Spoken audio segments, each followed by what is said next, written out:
സന്യാസാശ്രമധർമ്മവിധാത്രീം ബ്രഹ്മജ്ഞാനസുധാരസദാത്രീം സദ്ഗുരുരൂപധരാം സർവജ്ഞാം അമൃതാനന്ദമയീം പ്രണമാമി.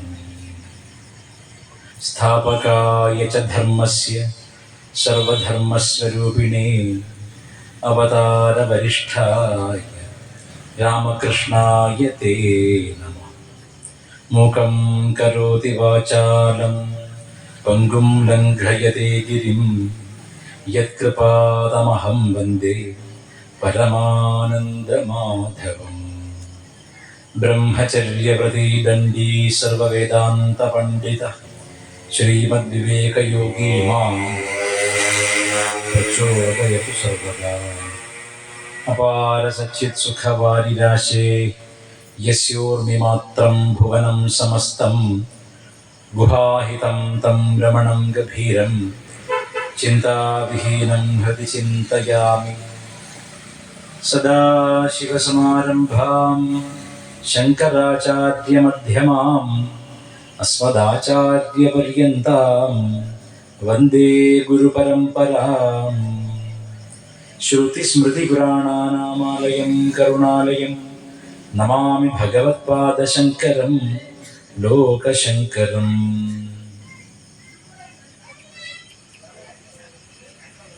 അപാര കരുണാസിന്ധും ജ്ഞാനദം ശാന്തരൂപിണം ശ്രീചന്ദ്രശേഖരഗുരും പ്രണമാമി മുദാന്വഹം.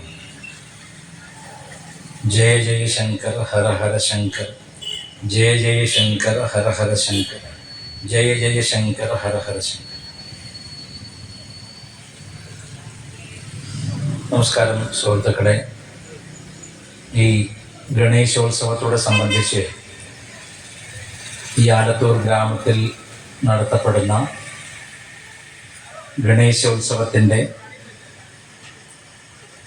പല പരിപാടികളിൽ ഒരു പരിപാടിയാണ് ഒരു ആധ്യാത്മിക പ്രഭാഷണം എന്നുള്ളത്. ഇപ്പം നമ്മുടെ ഹിന്ദു ധർമ്മത്തെ അധികരിച്ച് അല്പനേരം നിങ്ങളോട് സംസാരിക്കാം എന്ന് വിചാരിക്കുകയാണ്. ഇന്നലെ പുറപ്പെടേണ്ടിയിരുന്ന ആൾക്കാരൊക്കെ ഇന്ന് റോഡിൽ കൂടെ പോകുന്നുണ്ട്. അതുകൊണ്ട് വാഹനത്തിന് വേഗത കൂടുതലാണ്, ശബ്ദം കൂടുതലാണ്. അത് നമ്മൾ രണ്ടു കൂട്ടരും പൊറുക്കുക.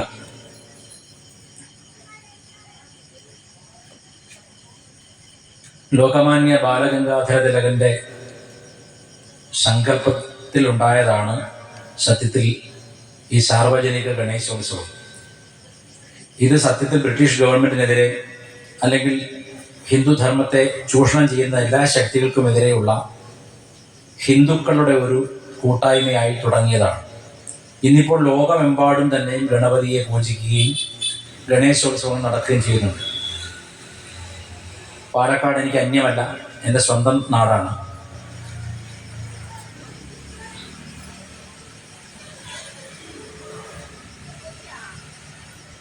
ഈ ഗണപതി എന്ന തത്വത്തെ പലപ്പോഴും ഇതര മതസ്ഥരും നാസ്തികരെന്ന് പറയുന്നവരും വളരെയധികം വിമർശിച്ച് കാണാറുണ്ട്. അതെങ്ങനെയാണ് ഒരു ജീവി, ആനത്തലയും മനുഷ്യൻ്റെ ശരീരവുമായിട്ടൊരു ജീവി എങ്ങനെ ഉണ്ടാവും, അത് യുക്തിസഹമല്ലല്ലോ എന്നൊക്കെ കളിയാക്കുന്നവരുണ്ട്. പക്ഷേ ഇത് വലിയൊരു തത്വത്തിൻ്റെ പ്രതിനിധിയാണ്, പ്രതീകമാണ്. നമുക്കറിയാം, പൊതുവെ ഭാരതീയർ കഥ പറയുന്നതിന് മിടുക്കന്മാരാണ്. കഥ പറച്ചിൽ നമ്മുടെ ഒരു സോഫ്റ്റ് പവറാണ്. ഒരുപാട് കഥകളിലൂടെയാണ് മുത്തശ്ശിമാർ പറഞ്ഞു തന്നിട്ടുള്ള, അച്ഛനമ്മമാർ പറഞ്ഞു തന്നിട്ടുള്ള കഥകളിലൂടെയാണ് നമ്മുടെ തലമുറ പൗരാണിക സങ്കല്പങ്ങളെ ഉൾക്കൊണ്ടിട്ടുള്ളത്. ഗണപതി ഒരു വൈദിക മൂർത്തിയാണ്. ലോകത്തിലെ ഏറ്റവും ആദ്യത്തെ വിജ്ഞാന രാശി വേദമാണ്. വേദത്തോളം പഴക്കമുള്ള ഒരു മതഗ്രന്ഥവും ഒരു സാഹിത്യവും ലോകത്തെവിടെയുമില്ല. വേദം ഉത്തമമായ മതഗ്രന്ഥം മാത്രമല്ല, ഉത്തമമായ സാഹിത്യവുമാണ്. ആദ്യത്തെ പദ്യകൃതി ഋഗ്വേദമാണ്, ഗദ്യം യജുർവേദമാണ്, ഗാനം സാമവേദമാണ്. നമ്മുടെ പാരമ്പര്യത്തിലെ ഏറ്റവും ആദ്യത്തെ വിജ്ഞാന കിരണം എന്ന് പറയുന്നത് വേദങ്ങളാണ്. ഹിന്ദു മതത്തിൻ്റെ അടിസ്ഥാനം എന്താണ് എന്ന് ചോദിച്ചാൽ വേദങ്ങളാണ്. വേദങ്ങളിൽ പറഞ്ഞിട്ടുള്ള ആശയങ്ങളാണ് പിൽക്കാലത്തെ ഇതിഹാസങ്ങളിലൂടെയും പുരാണങ്ങളിലൂടെയും നമുക്ക് കഥാരൂപേണ. ഇതിഹാസത്തിലൊരു ചരിത്ര പുരുഷനുണ്ടായിരിക്കും, ജീവിച്ച് നമ്മെപ്പോലെ ഈ ഭൂമിയിൽ ജീവിച്ച് ഇവിടം വെടിഞ്ഞവരാണ്. ആ ഇതിഹാസ പുരുഷനിലൂടെ വൈദികമായ ധർമ്മത്തിൻ്റെ ആകമൂർത്തിയാണ് അയാൾ എന്ന തത്വത്തെ കാണിച്ചു തരികയാണ്. അപ്പോൾ വേദത്തിൽ എന്തു പറഞ്ഞുവോ അതിന് വിരുദ്ധമായതൊന്നും ഹിന്ദുധർമ്മം എന്ന് പറയാൻ സാധിക്കില്ല. കാരണം എല്ലാറ്റിൻ്റെയും അടിസ്ഥാനം കിടക്കുന്നത് വേദത്തിലാണ്. അതുകൊണ്ട് മനു പറഞ്ഞു വേദോഖിലോ ധർമ്മമൂലം. അഖില ധർമ്മങ്ങളുടെയും അടിസ്ഥാനം വേദമാണ്. അപ്പം നമുക്കറിയാം, മാതൃദേവോ ഭവ, പിതൃദേവോ ഭവ, ആചാര്യദേവോ ഭവ, അതിഥിദേവോ ഭവ. ഇതൊക്കെ വൈദിക സങ്കല്പങ്ങളാണ്. അമ്മ ദേവതുല്യം ആദരിക്കപ്പെടേണ്ടുന്ന ആളാണ്. അച്ഛൻ ദേവതുല്യം ബഹുമാനിക്കപ്പെടേണ്ടുന്ന ആളാണ്. ആചാര്യൻ ദേവതുല്യനാണ്. അതിഥി ദേവതുല്യനാണ്. ഈ 4 തത്വങ്ങളിലാണ് ലോകത്തെ എല്ലാ മതങ്ങളെക്കാളും വിശിഷ്ടമായ ഒരു സ്ഥാനം നമുക്ക് വരാൻ കാരണം. നാം കുടുംബ ജീവിതത്തിൽ അത്രയധികം വിശ്വാസം അർപ്പിക്കുന്ന ഒരു കമ്മ്യൂണിറ്റിയാണ്, ഒരു മതമാണ്. ലോകത്ത് എവിടെ പോയാലും അവിടെ കുടുംബ ബന്ധങ്ങൾക്ക് ഇത്രത്തോളം ബലമില്ല. ഇപ്പോൾ നമ്മുടെ നാട്ടുപുറത്ത് നോക്കിയാൽ അച്ഛനും അമ്മയും മക്കളുടെ കൂടെ താമസിക്കുകയാണ്. അച്ഛന് 90 വയസ്സായിട്ടുണ്ടാവും, മക്കൾക്ക് 50-60 വയസ്സായിട്ടുള്ള മക്കളുണ്ടാവും, അവരുടെ കുട്ടികളുണ്ടാവും, പേരക്കുട്ടികളായിട്ടുണ്ടാവും. എല്ലാവരും ഒരു തറവാട്ടിലല്ലേ, ഒരു വീട്ടിലല്ലേ, ഒരു പറമ്പിൽ പല വീടുകളിലായിട്ടായാലും ഭാരതീയ ജീവിതം ഇങ്ങനെയാണ്. ഒന്നിച്ച് ചേർന്ന് ജീവിക്കുക എന്നുള്ള സങ്കല്പം. ഇതിൻ്റെ മൂലസങ്കല്പം എന്ന് പറയുന്നത് ശിവകുടുംബമാണ്. പരമശിവനെ പരമപിതാവായും പാർവതീദേവിയെ മാതാവായും ഗണേശനും സ്കന്ദനും മക്കളായും സങ്കല്പിക്കുന്ന വളരെ പൗരാണികമായൊരു കുടുംബസങ്കല്പം. ആ കുടുംബസങ്കല്പത്തിൽ തന്നെ പരമശിവന്റെ വാഹനം കാളയാണ്. വൃഷഭാരൂഢനാണ് പരമശിവൻ. ആ കാള കാണിക്കുന്നത് ഏറ്റവും പഴയ ധർമ്മത്തെയാണ്. പരമശിവന്റെ കാള എന്തിൻ്റെ പ്രതിനിധാനമാണ്? കാള ധർമ്മത്തെയാണ് കാണിക്കുന്നത്. 4 കാലിൽ നിലകൊള്ളുന്ന ധർമ്മം. ആ ധർമ്മത്തിന് അധിപതിയാണ് ശിവൻ, ധർമാധിപതിയാണ്. ഈശ്വരൻ ധർമ്മത്തിൽ നിലകൊള്ളുന്നു അർത്ഥം. പാർവതി ദേവിയുടെ വാഹനം സിംഹമാണ്. ഈ കാള സിംഹത്തിൻ്റെ ഭക്ഷണമാണ് ശരിക്കും. കാളയെ കണ്ടാൽ സിംഹം കടിച്ച് തിന്നുകയാണ് ചെയ്യുക. അപ്പോൾ പരസ്പരം കണ്ടാൽ ഉപദ്രവിക്കുന്ന ജീവി ആയിട്ട് പോലും ശിവകുടുംബത്തിലാവുമ്പോൾ ഇവർ വഴക്കില്ലാതെ സ്നേഹത്തോടെ ജീവിക്കുന്നു. അപ്പോൾ പരസ്പരം വിരുദ്ധമായ ആശയങ്ങളുള്ളവരാണെങ്കിലും ഒരു കുടുംബത്തിൽ അതെല്ലാം നമ്മൾ മറക്കുന്നു എന്നതിൻ്റെ ഒരു റെപ്രസെൻറ്റേഷനാണ് അത്. ഗണപതിയുടെ വാഹനം എലിയാണ്. മുരുകൻ്റെ അടുത്താണെങ്കിൽ പാമ്പുമുണ്ട്, മയിലുമുണ്ട്. പാമ്പ് എലി പിടുത്തക്കാരനാണ് നമുക്കറിയാം, മയില് പാമ്പിനെ തിന്നുന്നതാണ്. എല്ലാം വിരുദ്ധമാണ്. അങ്ങനെ വിരുദ്ധതയുടെ സൗന്ദര്യം, അതാണ് ഭാരതീയ ജനാധിപത്യ സമ്പ്രദായത്തിൻ്റെ അടിക്കലായിരിക്കുന്നത്. വൈരുദ്ധ്യങ്ങളിലുള്ള സമരസതയാണ്. എൻ്റെ അഭിപ്രായമായിരിക്കില്ല നിങ്ങൾക്ക് പല കാര്യത്തിലുണ്ടാവുക. നിങ്ങളുടെ അഭിപ്രായം എനിക്ക് ചിലപ്പോൾ ഉൾക്കൊള്ളാൻ പറ്റിയെന്ന് വരില്ല. എങ്കിലും നാം ഒരു ധർമ്മത്തെ വിശ്വസിക്കുന്ന, വ്യത്യസ്തങ്ങളെ അഭിപ്രായങ്ങളെ മാനിക്കുന്ന, സ്നേഹത്തോടെ വർത്തിക്കുന്ന ഒരു സമുദായമായി തീർന്നിരിക്കുകയാണ്. ഒരേ വീട്ടിൽ കടുത്ത ശിവഭക്തനുണ്ടാവും, അതേ വീട്ടിൽ ശ്രീകൃഷ്ണ ഭക്തനുണ്ടാവും, അതേ വീട്ടിൽ തന്നെ ഒന്നിലും വിശ്വസിക്കാത്ത ഒരാളുണ്ടാവും. എങ്കിലും അതൊരു കുടുംബമാണ്. ഇതിൻ്റെ മൂലസങ്കല്പമാണ് ഞാൻ പറഞ്ഞത്. വൈരുദ്ധ്യമുള്ളിടത്ത് പോലും സമരസതയെ തിരയുന്ന ഭാരതീയൻ്റെ മനസ്സ്, ഹിന്ദുധർമ്മത്തിൻ്റെ മനസ്സ്. വൈരുദ്ധ്യമുണ്ടെങ്കിൽ എന്താ? നമ്മളെല്ലാം അടിസ്ഥാനപരമായി ജീവിതം മുന്നോട്ട് കൊണ്ടുപോകാൻ ആഗ്രഹിക്കുന്നവരാണ്. അതുകൊണ്ട് ശാന്തിയിൽ വർത്തിക്കുക എന്ന സമ്പ്രദായം നമുക്കറിയാം. അയോധ്യയിലും മറ്റും വളരെ വിലപ്പെട്ട സംഭാവന ചെയ്ത, അല്ലെങ്കിൽ അയോധ്യയിലെ ശ്രീരാമചന്ദ്ര സ്വാമിയുടെ ക്ഷേത്രം ഉയരാൻ കാരണക്കാരിൽ ഒരാൾ ആയിട്ടുള്ള കോഴിക്കോട്ടുകാരൻ ഡോക്ടർ കെ കെ മുഹമ്മദ് എന്ന് പറയുന്ന ചരിത്രകാരൻ, ഗവേഷകൻ, ആർക്കിയോളജിക്കൽ സർവേയുടെ സൂപ്രണ്ടായിരുന്ന അദ്ദേഹം പറയുകയാണ്, പാകിസ്ഥാനും ഇന്ത്യയും ആയിട്ട് മാറി. സ്വാതന്ത്ര്യാനന്തരം പാകിസ്ഥാൻ സൃഷ്ടിക്കപ്പെട്ടു, ഇവിടെ ഭാരതം ബാക്കിയായി. പാകിസ്ഥാൻ ഒരു സമ്പൂർണ്ണ മുസ്ലിം രാഷ്ട്രമായി പ്രഖ്യാപിച്ചു. അപ്പോൾ തന്നെ ന്യൂനപക്ഷങ്ങളൊക്കെ ഒതുക്കി. ഭാരതം അന്നും ഇന്നും ഇങ്ങനെ മതേതരമായി നിലകൊള്ളുന്നതിൻ്റെ അടിസ്ഥാന കാരണം ഇവിടുത്തെ ഭൂരിപക്ഷ സമുദായം ഹിന്ദുക്കളായതുകൊണ്ടാണ്. ഇവിടുത്തെ ഭൂരിപക്ഷ സമുദായം ക്രിസ്ത്യാനികളോ മുസ്ലിങ്ങളായിരുന്നെങ്കിൽ അപ്പോൾ തന്നെ അവർ ആവശ്യപ്പെട്ടതിനെ ഇത് മതരാഷ്ട്രമാക്കണം എന്നാവശ്യപ്പെട്ടത്. അപ്പോൾ ഇത് എന്താണ് ആ വ്യത്യാസം? ഇത് ഭാരതീയ മനസ്സ്, ഇതാണ് ഹിന്ദുവിൻ്റെ മനസ്സ്. വ്യത്യസ്ത ആശയങ്ങളുള്ളവരായിക്കോട്ടെ, വ്യത്യസ്തങ്ങളായ മത സമ്പ്രദായങ്ങളെ പിന്തുടരുന്നവരായിക്കോട്ടെ, ആരുമായിക്കോട്ടെ, ധർമ്മി അല്ലെങ്കിൽ ധർമ്മം അനുഷ്ഠിക്കുന്നവൻ എല്ലാവരെയും ജീവിക്കാൻ അനുവദിക്കുന്നു. Live and let live. എനിക്ക് ജീവിക്കണം, നീയും ജീവിക്കുക. നിന്റെ അഭിപ്രായം എൻ്റെ അഭിപ്രായത്തിൽ നിന്ന് വ്യത്യസ്തമാണെന്ന് എനിക്കറിയാം, എങ്കിലും നമ്മൾ ഒരുമിച്ച് ഈ ഭൂമിയിൽ ജീവിക്കണം എന്ന് ചിന്തിക്കുന്ന അടിസ്ഥാനപരമായ വൈരുദ്ധ്യങ്ങളുണ്ടെങ്കിലും അതിൽ ശാന്തിയും സമരസതയും തിരയുന്ന ഒരു വളരെ വിശാലമായ, ലോകത്ത് മറ്റൊരു ധർമ്മത്തിലും കാണാനില്ലാത്ത, മറ്റൊരു മതത്തിലും കാണാനില്ലാത്ത അത്രയ്ക്കും സഹിഷ്ണുതയും വിശ്വപ്രേമവും അടങ്ങിയ ഒരു ധർമ്മമാണ് ഹിന്ദുധർമ്മം. ഒരിക്കൽ മഹാനായ ചിന്മയാനന്ദ സ്വാമി, ഭഗവത്ഗീത ലോകം മുഴുവൻ എത്തിച്ച മഹാനായ ചിന്മയാനന്ദ സ്വാമി ഒരു പ്രസംഗത്തിൽ പറഞ്ഞു, ഹിന്ദുക്കൾ സംഘടിതരാവുകയും ഹിന്ദു വോട്ട് ബാങ്ക് സൃഷ്ടിക്കപ്പെടുകയും ചെയ്യണമെന്ന്. വോട്ട് ചെയ്യുമ്പോൾ ഹിന്ദുക്കൾക്ക് അവരുടെ കാര്യങ്ങൾ നടക്കാൻ വേണ്ടിയിട്ട് ഹിന്ദു ധർമ്മികൾ ചേർന്ന് ഒരു ഹിന്ദു വോട്ട് ബാങ്ക് രൂപീകരിക്കണം എന്ന് പറഞ്ഞു. അത് കേട്ടപ്പോൾ പത്രക്കാർ ചോദിച്ചു, നിങ്ങളല്ലേ പറഞ്ഞത് ഹിന്ദുക്കൾ വിശാലധർമ്മമാണ്, ലോകാസമസ്ത സുഖിനോ ഭവന്തു എന്നുമാണ്, പക്ഷെ നിങ്ങൾ തന്നെ പറയുന്നത് ഹിന്ദുക്കൾ ഒരു വോട്ട് ബാങ്കായി മാറണം, ഇതിലെന്തർത്ഥമാണുള്ളതെന്ന് ചോദിച്ചു. ഉടനെ സ്വാമിജി പറഞ്ഞു, ലോകാസമസ്ത സുഖിനോ ഭവന്തു എന്ന് ജപിക്കാൻ ഇവിടെ ഹിന്ദു ബാക്കിയാവട്ടെ. അതിന് ഹിന്ദു ഇവിടെ ഉണ്ടായെങ്കിൽ മാത്രമേ ലോകാസമസ്ത ജപിക്കുകയുള്ളൂ. മറ്റൊരു മതത്തിനും അങ്ങനെ ഒരു സങ്കല്പമില്ല. അവൻ്റെ ഭൂരിപക്ഷം ആയിക്കഴിഞ്ഞാൽ അവൻ്റെ മതം, അത്രയേ ഉള്ളൂ. അപ്പോൾ ഈ ലോകാസമസ്ത സുഖിനോ ഭവന്തു എന്ന വിശ്വ ആദർശത്തെ ഇവിടെ പാലിക്കാൻ ആരെങ്കിലും വേണമെങ്കിൽ ഹിന്ദുക്കൾ ഇവിടെ അവശേഷിക്കണം, സംശയമില്ലാത്ത കാര്യമാണ്. ഇത്രയും എന്തിനാണ് മുഖവരായിട്ട് പറഞ്ഞതെന്ന് വെച്ചാൽ, ഈ സാർവജനിക ഗണേശോത്സവം ആചരിക്കുന്നതിൻ്റെ അടിസ്ഥാന കാരണം ഹിന്ദുക്കൾക്ക് ഒരു കൂട്ടായ്മ ഉണ്ടാവാനാണ്. എല്ലാ ആചരണങ്ങളുടെയും ലക്ഷ്യം ധർമ്മത്തെ പ്രബുദ്ധമാക്കുക എന്നുള്ളതാണ്. ആചാരപ്രഭവോ ധർമ്മ, ആചരിക്കുന്നതിലൂടെ ധർമ്മം പ്രവൃദ്ധമാവും, ധർമ്മത്തിൻ്റെ പ്രഭാവം ഏറി വരും. സത്യം എന്ന് പറയുന്നത് ഒരു ധർമ്മമാണ്. അതുകൊണ്ട് വേദം പറഞ്ഞു സത്യം വദ, സത്യം പറയുക. അപ്പോൾ സത്യം പറയുന്ന ഒരാളുണ്ടെങ്കിലേ സത്യം എന്ന പദത്തിന് അർത്ഥമുള്ളൂ.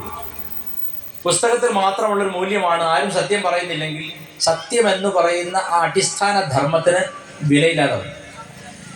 സത്യം വദ ധർമ്മം ചര എന്ന് വേദം പറയാൻ കാരണം,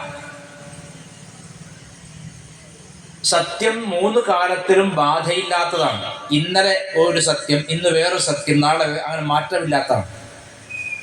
ത്രികാലങ്ങളിലും മാറ്റമില്ലാതെ തുടരുന്നതിനെയാണ് സത്യം എന്ന് പറയുന്നത്. അതുകൊണ്ട് ഈശ്വരൻ്റെ പര്യായം കൂടിയാണെന്ത്?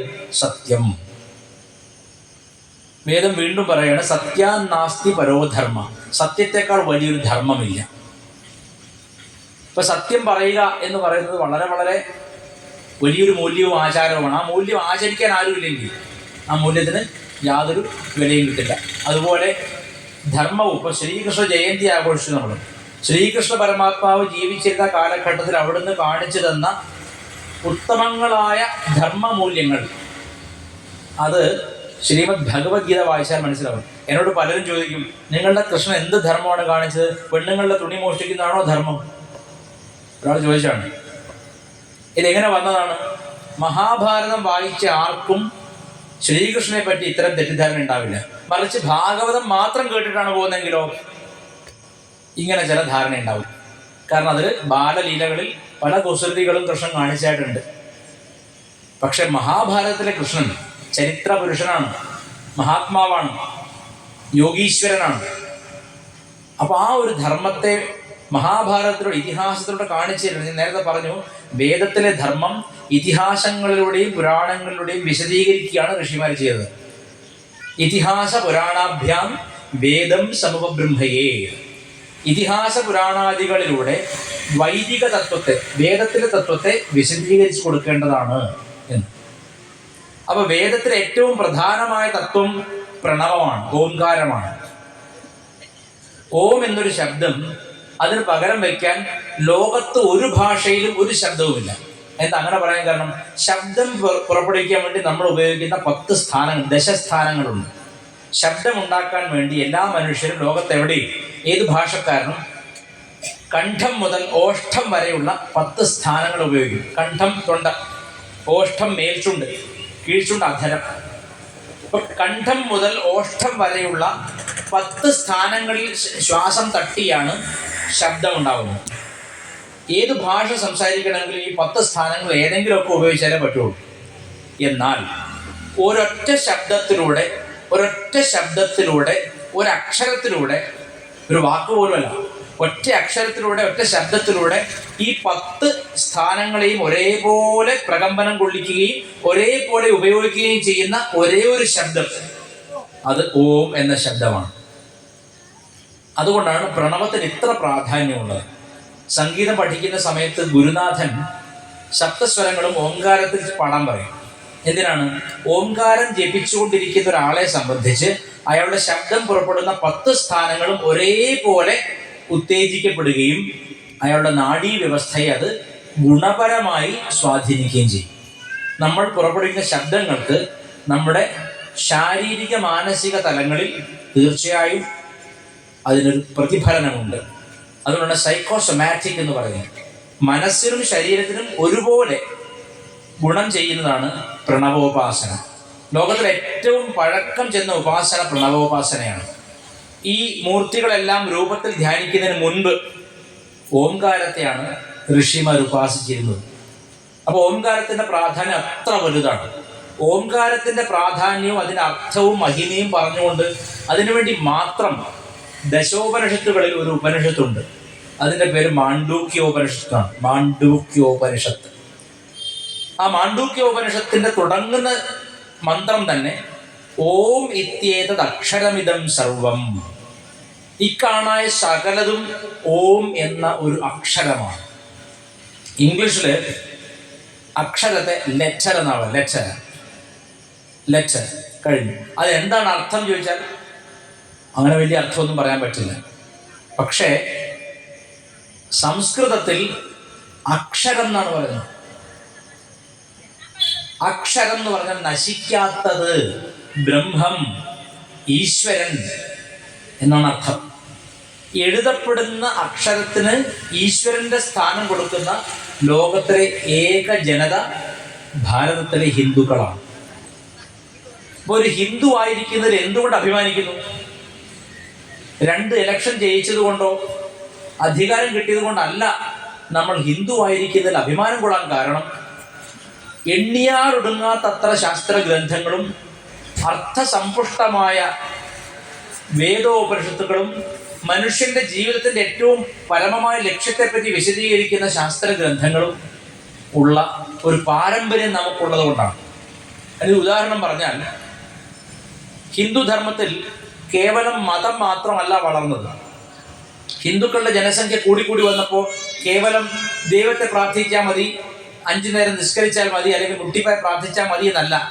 ഹിന്ദു മതം വളർന്നതോടുകൂടി നൃത്തം, അതും പല വിധത്തിലുള്ള നൃത്തം, കഥക്കായിക്കോട്ടെ, കഥകളി ആയിക്കോട്ടെ, ഒഡീഷി നൃത്തമായിക്കോട്ടെ, ഭാരതനാട്യമായിക്കോട്ടെ, കുച്ചിപ്പുടി ആയിക്കോട്ടെ, മോഹിനിയാട്ടമായിക്കോട്ടെ, വിവിധ തരത്തിലുള്ള ഓട്ടംതുള്ളലായിക്കോട്ടെ, ക്ഷേത്രവുമായി ഹിന്ദുക്കളുടെ ആരാധനയുമായി ബന്ധപ്പെട്ട് ആണ് എല്ലാ കലകളും വളർന്നു വന്നത്. അപ്പം ഹിന്ദുധർമ്മം എന്ന് പറഞ്ഞാൽ കേവലം ഈശ്വരനെ പ്രാർത്ഥിക്കുക എന്നുള്ളത് മാത്രമല്ല, കലകളെ സമ്പുഷ്ടമാക്കുന്നതും ഹിന്ദുധർമ്മമാണ്.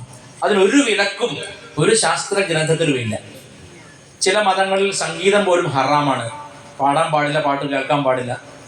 റേഡിയോ അഫ്ഗാനിസ്ഥാനിൽ 2ാം തവണ മത തീവ്രവാദികൾ ഭരണത്തിലെത്തിയപ്പോൾ അവരാദ്യം ചെയ്തത് റേഡിയോ ഒക്കെ തല്ലി പൊളിക്കുകയാണ്. എവിടെയൊക്കെ ഹോട്ടലിലൊക്കെ റേഡിയോ ഒക്കെ തല്ലി പൊളിക്കുക, TV തല്ലി പൊളിക്കുക. സിനിമ കാണാൻ പാടില്ല, പാട്ട് കേൾക്കാൻ പാടില്ല, നൃത്തം ചെയ്യാൻ പാടില്ല. നൃത്തം ചെയ്യുന്നവർക്ക് കഠിന ശിക്ഷയാണ്. So think about the plight. അവരുടെ വിധി ഓർത്ത് നോക്കൂ. നമ്മളുടെ കുട്ടികൾ നൃത്തം ചെയ്യാൻ മത്സരിക്കുകയാണ്, കലാമത്സരങ്ങളിൽ പങ്കെടുക്കാൻ നമ്മുടെ കുട്ടികൾ മത്സരിക്കുകയാണ്. അവർക്ക് ഇഷ്ടമുള്ള വസ്ത്രം ധരിക്കാം, അവർക്ക് ഇഷ്ടമുള്ള ആഹാരം കഴിക്കാം, അവർക്ക് ക്ഷേത്രത്തിൽ ഗംഭീരമായ ചെണ്ടമേളം പഞ്ചാരിമേളം കേൾക്കാം. ഇപ്പോൾ വാദ്യോപകരണങ്ങളുടെ സംഗീതമായിക്കോട്ടെ, നൃത്തമായിക്കോട്ടെ, സംഗീതം വായ്പാട്ടായിക്കോട്ടെ, അത് വിവിധ തരത്തിലുള്ള സംഗീതമായിക്കോട്ടെ, ഇതെല്ലാം വളർത്തിക്കൊണ്ടുവന്ന പാലൂട്ടി വളർത്തിയ ഒരു അമ്മയാണ് ഹിന്ദു മതം. എൻ്റെ നാട്ടിൽ കോഴിക്കോട് ജില്ലയിൽ ഒരു സംഭവം ഉണ്ടായി. ഈ മിക്സ്ചറൊക്കെ ഉണ്ടാക്കി വിൽക്കുന്ന ഒരു യൂണിറ്റ് നടത്തിയിരുന്ന ഒരാൾ പെട്ടെന്നൊരു ദിവസം അയാളും അയാളുടെ ഭാര്യയും മക്കളും മതം മാറി എന്ന് വെച്ചാൽ അവർ ക്രിസ്ത്യൻ മതത്തിലേക്ക് മാറി, മതം മാറ്റിയവരെ. എന്താണ് കാരണം? അയാൾ നടത്തിയിരുന്ന ബിസിനസ്സിൽ വലിയ നഷ്ടം വന്നു. ഏതാണ്ട് 10 ലക്ഷം രൂപയോളം അയാൾക്ക് കടം വന്നു. അപ്പം നമുക്കറിയാം, ഹിന്ദുക്കളുടെ അടിസ്ഥാന സൗകര്യങ്ങൾ വളരെ കുറവാണ്, സാമ്പത്തികമായി പിന്നാക്കമാണ് പലരും. അയാളുടെ കടം വീട്ടി കൊടുക്കാം എന്ന ഓഫർ കൊടുത്തപ്പോൾ 10,000-കണക്കിന് വർഷത്തെ പാരമ്പര്യമുള്ള തൻ്റെ അച്ഛൻ്റെ മുത്തശ്ശൻ്റെ ഒക്കെ സംസ്കാരം പുല്ലുപോലെ വലിച്ചെറിഞ്ഞിട്ട് കഴുത്തിൽ കൊന്തയിട്ടു. അവിടെ സംഭവിക്കുന്ന എന്താണ്? അയാൾ ഉപേക്ഷിക്കുന്നത് കേവലം ഒരു ചന്ദനക്കുറി മാത്രമല്ല, ഒരുപാട് ഭവ്യമായ, ഒരുപാട് മനസ്സിന് ആനന്ദം നൽകുന്ന സാംസ്കാരിക മഹിമയാണ് വലിച്ചെറിയുന്നത്. അതിൽ ഭരതൻ്റെ നാട്യശാസ്ത്രം മുതൽ ത്യാഗരാജസ്വാമികളുടെ സംഗീതം വരെയുള്ള എല്ലാം അയാൾ ഉപേക്ഷിക്കണം മനസ്സുകൊണ്ട്. അപ്പോൾ നിങ്ങൾ ചോദിക്കും, യേശുദാസ് ക്രിസ്ത്യാനി അല്ല. ജനിച്ചത് ക്രിസ്ത്യൻ കുടുംബത്തിലാണെങ്കിലും അയാളുടെ ആരാധനാമൂർത്തികളെല്ലാം നമ്മുടെ ദേവതകളാണ്. ഈ പറഞ്ഞതിനർത്ഥം, അതിപുരാതനമായ ഈ ഓംകാരത്തിൽ നിന്നാണ് ശബ്ദമുണ്ടായത്. ലോകത്തെ ആദ്യത്തെ പ്രൈമോഡിയൽ സൗണ്ട്, ഏറ്റവും ആദ്യത്തെ ശബ്ദം ഓം എന്നതാണ്. നിങ്ങൾ കാതിങ്ങനെ അടച്ചു കഴിഞ്ഞാൽ ആ കേൾക്കുന്ന ഇരമ്പം അകത്തെ പ്രണവമാണ്, ഓം എന്ന ശബ്ദമാണ്. കടൽ തീരത്ത് പോയിരുന്നാൽ കേൾക്കുന്ന കടലിൻ്റെ ഇരമ്പം ഓം എന്ന ശബ്ദമാണ്. വാഹനം ഇരമ്പിപ്പായുമ്പോൾ അതിൻ്റെ ശബ്ദം ഓം എന്ന ശബ്ദമാണ്. ജലരാശി ഒഴുകുമ്പോൾ അതിൻ്റെ ശബ്ദം ഓമാണ്. നിശബ്ദതയുടെ ശബ്ദം ഓമാണ്. അതുകൊണ്ട് ഈ ശബ്ദപ്രപഞ്ചം പ്രണവത്തിൽ അധിഷ്ഠിതമാണ്. ഓംകാരമില്ലാത്തൊരു ശബ്ദമില്ല. എല്ലാ ശബ്ദവും പ്രണവ പുടിതമാണ്, പ്രണവത്താൽ പൊതിയപ്പെട്ടതാണ്. അതുകൊണ്ട് വേദം പറയുകയാണ്, ഓം ഇത്യേതദ് അക്ഷരമിദം സർവം, everything that there is nothing but പ്രണവം. ഇവിടെ എന്തുണ്ടോ അതെല്ലാം ഓംകാരമാണ്. നിങ്ങൾ കേവലം രജിസ്റ്ററിൽ സുധാകരൻ എന്നുള്ള പേര് മാത്യു ആക്കിയത് കൊണ്ട് പ്രണവത്തിൽ നിന്ന് രക്ഷയില്ല. പ്രണവം എല്ലായിടത്തും ഉണ്ട്. ഈ മാത്യു ചെവി അടച്ചാലും ഓം തന്നെ കേൾക്കുക. മുഹമ്മദ് ചെവി അടച്ചു പിടിച്ചാലും ഓം എന്നാണ് കേൾക്കുക. അതിൽ നായരെന്നോ നമ്പൂരിയെന്നോ മുസ്ലിമെന്നോ ഒന്നും വ്യത്യാസമില്ല. എല്ലാവരുടെ ഉള്ളിലും പ്രണവം ഉള്ളതുകൊണ്ട് എല്ലാവരും അടിസ്ഥാനപരമായി ഹിന്ദുക്കളാണ്. കാരണം പ്രണവം എന്നത് ഹിന്ദുവിൻ്റെ ഏറ്റവും പഴക്കമുള്ള ഉപാസനാ മാർഗമാണ്. ലോകത്തിലെ ഏറ്റവും ആദ്യത്തെ ശബ്ദമാണ്. അതുകൊണ്ടാണ് ഉപനിഷത്ത് പറഞ്ഞത്, ഓം ഇത്യേതദ് അക്ഷരമിദം സർവം തസ്യോപവ്യാഖ്യാനം ഭൂതം ഭവത് ഭവിഷ്യതിഥി. ഭൂതം എന്ന് പറഞ്ഞാൽ ഉണ്ടായിട്ടുള്ളതെല്ലാം പ്രണവമാണ്, ഓംകാരമാണ്. ഭവത്, ഇപ്പം നടന്നുകൊണ്ടിരിക്കുന്ന എല്ലാം ഓംകാരമാണ്. ഭവിഷ്യത്, വരാനിരിക്കുന്ന എല്ലാം ഓംകാരമാണ്. 3 കാലത്തിലും മാറ്റമില്ലാത്ത ഒരു ശബ്ദം, അത് പ്രണവമാണ്. അതുകൊണ്ട് പ്രണവം സത്യമാണ്. ഞാൻ നേരത്തെ പറഞ്ഞു, സത്യം എന്ന് പറഞ്ഞാൽ 3 കാലത്തിലും മാറ്റമില്ലാതെ തുടരുന്നതാണ്. ഈശ്വരൻ്റെ ശബ്ദമാണ് ഓം. ഈശ്വരൻ എന്ന് പറയുന്നത് ആദ്യം ഭൂമിയിൽ ജനങ്ങൾ, മനുഷ്യർ അറിയുന്നത് ഓം എന്ന ശബ്ദത്തിലൂടെയാണ്. This is the primordial sound and this is also an eternal sound. ഇത് ആദ്യത്തെ ശബ്ദം മാത്രമല്ല, ഇത് അവസാനിക്കാത്ത ശബ്ദവുമാണ്. അഖില പ്രപഞ്ചവും, ഭൂമി മാത്രമല്ല, നവഗ്രഹങ്ങളും സൂര്യചന്ദ്രാദികളും നക്ഷത്ര ഗണങ്ങളും അടങ്ങിയ അനേക കോടി ബ്രഹ്മാണ്ടങ്ങളുടെ മുഴുവൻ ശബ്ദം പ്രണവമാണ്. അങ്ങനെയുള്ള പ്രണവത്തെ, അതാണ് ഭൂതം ഭവത് ഭവിഷ്യതിഥി സർവ ഓംകാരേവ യച്ഛാന്യ ത്രികാലാതീതം തദപി ഓംകാരേവ. ഇനി ഈ 3 കാലങ്ങൾക്കും അതീതമായിട്ട് എന്തെങ്കിലും ഉണ്ടോ? അതും ഓംകാരമാണ്. ആ ഓംകാരത്തെ ഉപാസിക്കുവാൻ വേണ്ടി പൂർവികർ കണ്ടുപിടിച്ച ഒരു ബുദ്ധിപരമായ മാർഗമാണ് ഗണപതി ഉപാസന. ഗണേശോത്സവം, ശരിക്കും സത്യത്തിൽ ഗണേശോത്സവം തുടങ്ങി വെച്ചത് ഏതോ വൈദിക ഋഷി അറിയില്ല. കാരണം ഗണപതി ഓംകാര സ്വരൂപനാണ്. മുത്തുസ്വാമി ദീക്ഷിതർ എന്ന മഹാനായ കർണാടക സംഗീത പ്രതിഭ വാതാപി ഗണപതിം ഭജേഹം എന്ന കൃതിയിൽ പ്രണവസ്വരൂപ വക്രതുണ്ട എന്നെഴുതി. ഗണപതിയുടെ രൂപം നോക്കൂ, ഓം എന്ന് എഴുതി വെച്ചതുപോലെയാണ്. പ്രണവത്തിന്റെ ആകാരമാണ് ഗണപതി. അപ്പോൾ വേദം തുടങ്ങുന്നത്, നമ്മുടെ വേദമാണ് ആദ്യത്തെ വിജ്ഞാന രാശി എന്ന് ഞാൻ പറഞ്ഞു. നമ്മുടെ വേദം തുടങ്ങുന്നത് ഓം അഗ്നിം ഈടേ പുരോഹിതം എന്നാണ്. ഓം എന്ന ശബ്ദമാണ് ആദ്യം ഉണ്ടായത്, വേദത്തിൽ ആദ്യത്തെ ശബ്ദമാണ്. ആ പ്രണവം കഴിഞ്ഞാൽ അടുത്ത ശബ്ദം അഗ്നിം, അഗ്നിയെ എന്നാണ്. അപ്പൊ നമുക്കറിയാം നമ്മുടെ ശിവകുടുംബത്തെ പറ്റി പുരാണങ്ങളിൽ പറയുന്നത് ശിവൻ അച്ഛൻ, പാർവതി അല്ലെങ്കിൽ ശക്തി അമ്മ എന്നാണ്. മക്കൾ രണ്ടുപേരായിട്ട് ഗണപതിയെയും മുരുകനെയും പറയുന്നത്. ഗണപതിയാണ് മൂത്തയാള്, മുരുകൻ ഇളയ സന്തതിയായിട്ട് പറയുന്നത്. ശിവനെ പരബ്രഹ്മമായി കണ്ടാൽ, രൂപങ്ങൾക്ക് അതീതമായ പരബ്രഹ്മത്തെ ശിവൻ എന്ന് വിളിക്കുന്നു. സദാശിവം. സദാശിവൻ ആരാണ്? രൂപങ്ങളിൽ ആരാധിക്കാൻ പറ്റാത്ത, രൂപങ്ങൾക്കെല്ലാം അതീതമായ അവ്യക്ത അരൂപമായിരിക്കുന്ന പരമാത്മ തത്വമാണ്, ഈശ്വര തത്വമാണ്, ബോധതത്വമാണ്. അതുകൊണ്ട് തന്നെ മറ്റ് കൃഷ്ണനെയോ രാമനെയോ ഒക്കെ രൂപത്തിൽ കൊത്തി കൈയും കാലും വെച്ച് രൂപം ഉണ്ടാക്കി ആരാധിക്കുമ്പോൾ ശിവനെ മാത്രം ലിംഗത്തിൽ ആരാധിക്കുന്നു. എന്താ കാര്യം? അവ്യക്തമാണിതെന്ന് കാണിക്കാൻ വേണ്ടിയിട്ട്. ശിവലിംഗം എന്ന് പറഞ്ഞാൽ ശിവത്തെ കാണിക്കുന്നത് എന്നർത്ഥം. ലിംഗം എന്ന് പറഞ്ഞാൽ പുരുഷന്റെ ലൈംഗിക അവയവം എന്ന് മാത്രമല്ല അർത്ഥം. നമ്മൾ മലയാള വ്യാകരണം സ്കൂളിൽ പഠിക്കുമ്പോൾ പഠിച്ചിട്ടുണ്ട് പുല്ലിംഗം, സ്ത്രീലിംഗം. പുല്ലിംഗം എന്ന് പറഞ്ഞാൽ പുരുഷനെ കാണിക്കുന്ന, പുരുഷ ശബ്ദത്തെ കാണിക്കുന്നു. പുരുഷ രാമ പുല്ലിംഗം, രാമ ലക്ഷ്മി ദേവി, അത് സ്ത്രീലിംഗമാണ്. സ്ത്രീലിംഗം എന്ന് പറഞ്ഞാൽ സ്ത്രീയുടെ ലിംഗം നല്ലല്ലോ അർത്ഥം, സ്ത്രീയെ കുറിക്കുന്നത്. അപ്പോൾ കുറിക്കുന്നത്, അടയാളപ്പെടുത്തുന്നത്, സൂചിപ്പിക്കുന്നത് എന്നാണ് ലിംഗം എന്ന് പറഞ്ഞാൽ അർത്ഥം. അപ്പൊ ശിവലിംഗം എന്ന് പറഞ്ഞാൽ എന്താ? ശിവം മംഗളസ്വരൂപം, പരമാത്മസ്വരൂപം, ഈശ്വരനാണ് ശിവം. അപ്പം രൂപത്തിന് അതീതമായിരിക്കുന്ന പരബ്രഹ്മ തത്വത്തെ കാണിക്കാൻ വേണ്ടി നമ്മൾ ലിംഗാകൃതിയെ സ്വീകരിച്ചു. എന്താ ലിംഗാകൃതി പ്രത്യേകത? അത് ഒരു ദീർഘ അണ്ഡാകൃതിയാണ്.